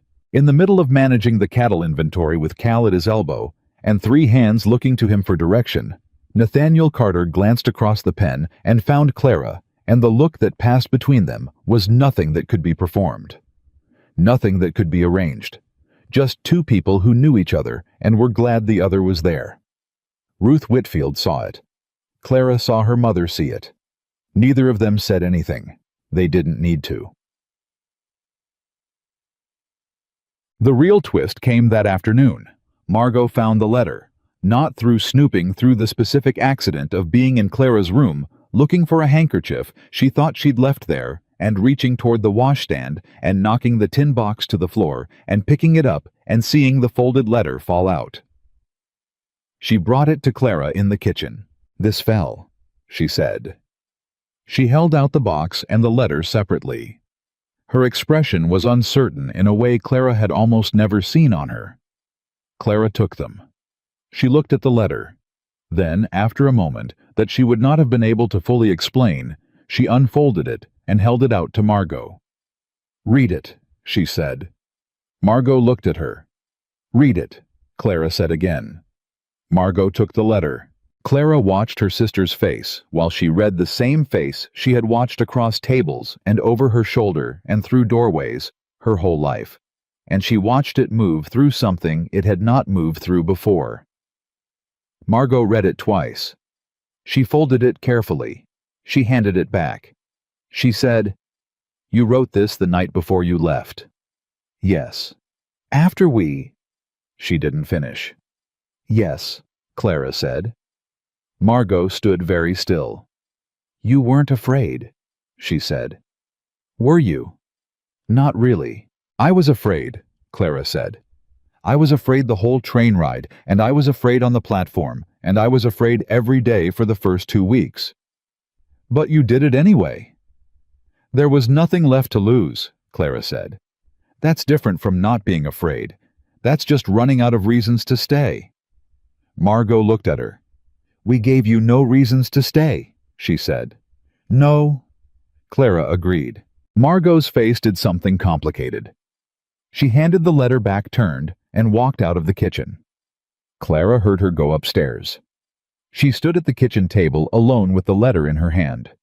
Then Ada appeared from the back of the house, looked at the ceiling, where the footsteps had gone, looked at Clara and said, "I'll put on more coffee."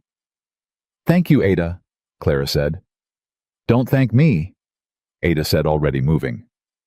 "I was going to do it anyway."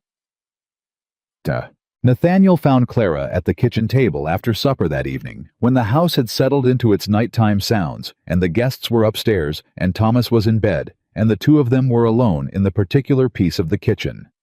He sat down. He looked at her. "How are you?" he asked.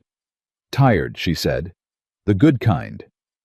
Did it help having them here? She thought about it honestly, which he always gave her room to do.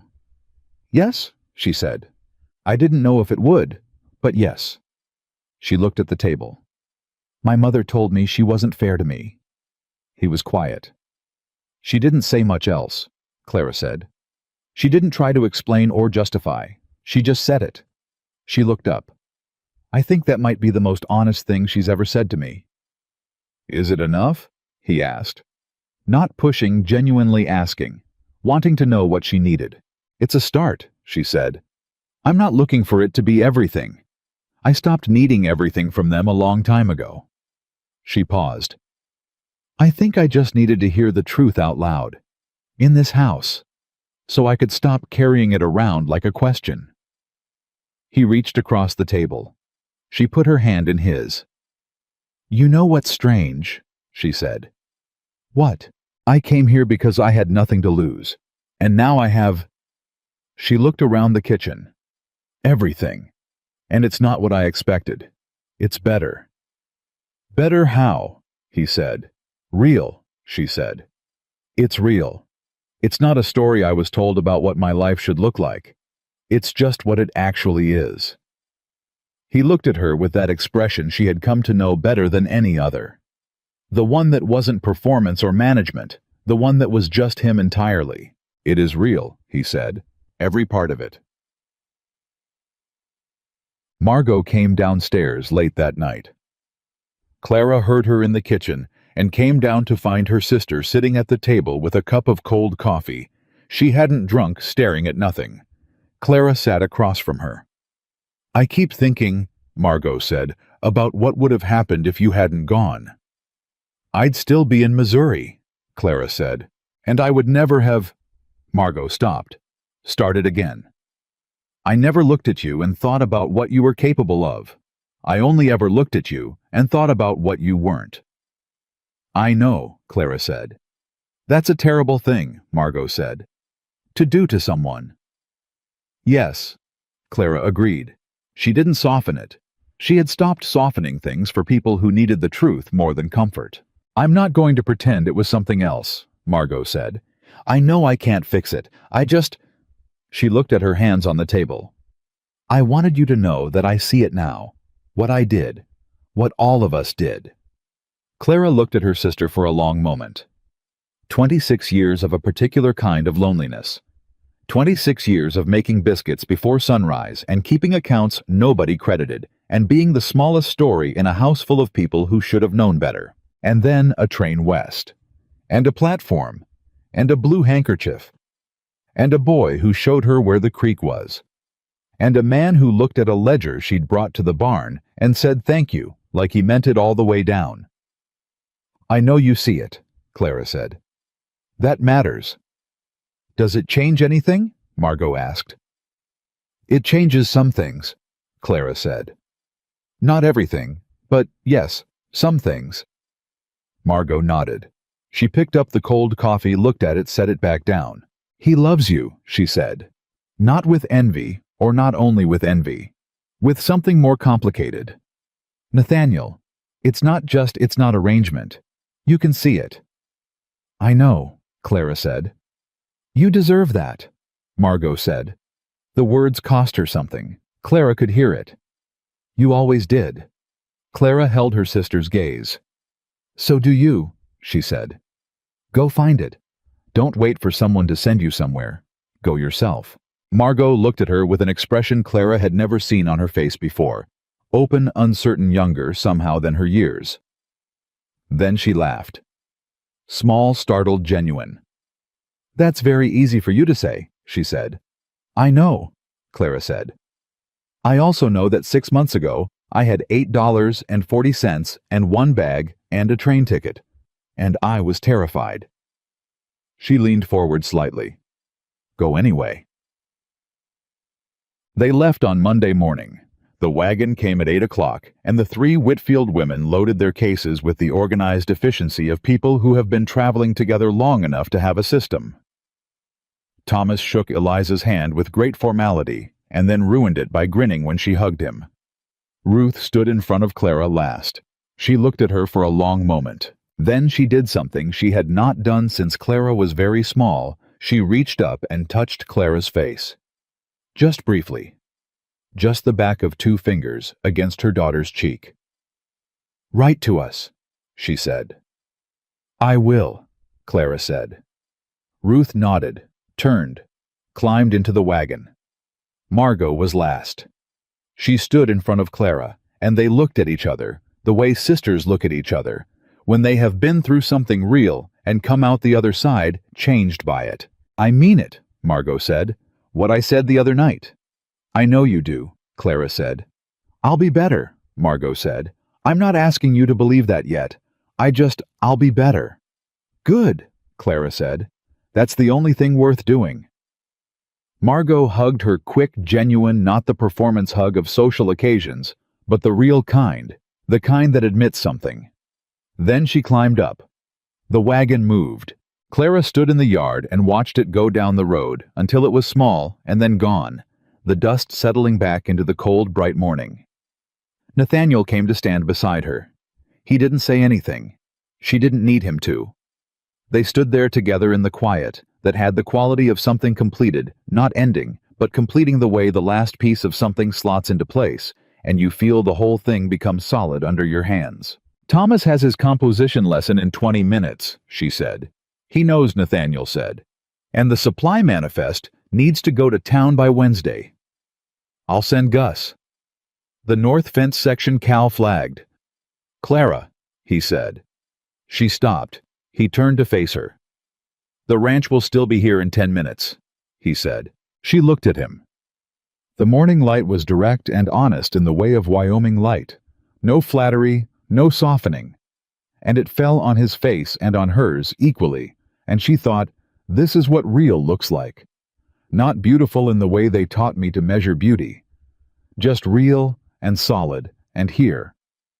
"I know," she said. He took her hand. "Come inside," he said. They walked back to the house together. The house that had once held its breath for 4 years, and had slowly, under the hands of a woman sent west as a joke, learned to breathe again. The story of Clara Whitfield. Clara Carter now spread through the ranching community of Wyoming Territory, the way true stories always spread quietly, first, then everywhere. People remembered the woman who had arrived with 1 bag and $8. They remembered the ledger she'd brought to the barn. They remembered the courtroom in December and Eli Drake's letter from Colorado, and the moment Judge Caldwell had read the ruling into the record. Helen Briggs told the story at every gathering she attended for 2 years, always ending it the same way, and the thing is, she never once asked anyone to see her. She just kept being exactly who she was until they couldn't not. Cal Everett, who was not a sentimental man, and said so regularly, told anyone who asked that the wisest thing Nathaniel Carter had ever done was read a letter that said, "Someone real," and understand what that meant. Ada Malone told no one anything which was consistent with her character, but the cornbread she made on the evenings Clara was particularly tired got slightly richer and the coffee slightly stronger, which was for Ada a full declaration. Thomas Carter grew up to be the kind of man who read every contract to the final paragraph and taught his own children to do the same. And when they asked him why he told them about a woman who had found a clause in a paragraph nobody else read and changed everything with it. And Nathaniel Carter, who had spent 4 years building walls around the parts of himself that grief had cracked open, who had written an advertisement looking for honesty and strength without understanding that he was writing those words because he had forgotten what it felt like to give his own heart somewhere safe to land. Nathaniel Carter became, in the years that followed, the man he had been trying to be when he thought the work was enough. He was not a romantic man. He never became one. But he was a man who learned through the steady, undemanding, entirely genuine presence of a woman nobody had thought to look at twice, that love built on real ground holds against everything. Against rivals who want what you have. Against men who steal from you slowly. Against families that measure people in the wrong units. Against the long accumulated weight of your own grief. It holds. Clara Carter stood at the kitchen window on a morning in early April, watching Thomas ride his horse across the far pasture with Cal at his side, the boy sitting the saddle with the easy confidence of someone who had grown up in a place and known it was his, and felt the particular contentment of a woman who has stopped waiting for her life to begin because she is too busy living it. Nathaniel came up behind her. He put his hands on her shoulders. She leaned back into him. "What are you thinking?" he said. "That I'm glad Margot sent that letter," she said. He made a low sound. "I am too." "I wasn't what she intended to send," Clara said. "She meant to send a joke." "She sent the best thing that ever came through that door," he said. Clara turned.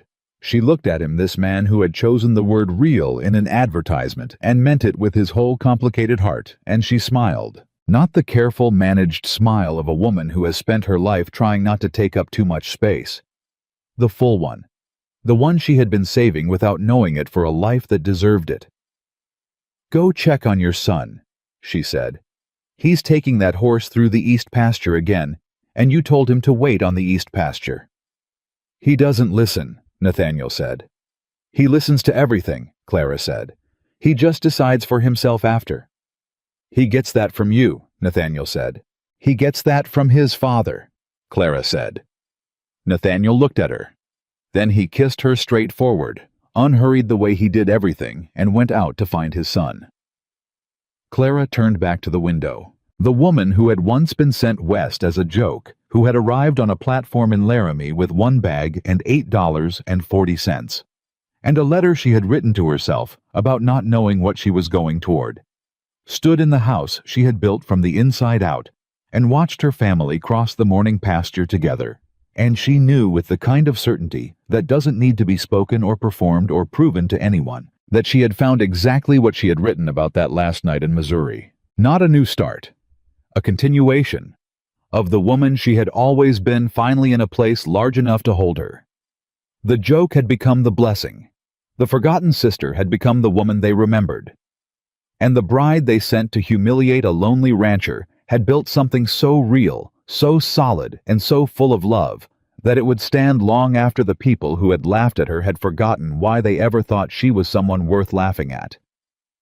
She had not arrived to prove anything. She had arrived to live. And that every quiet, honest, undecorated day of it was more than enough.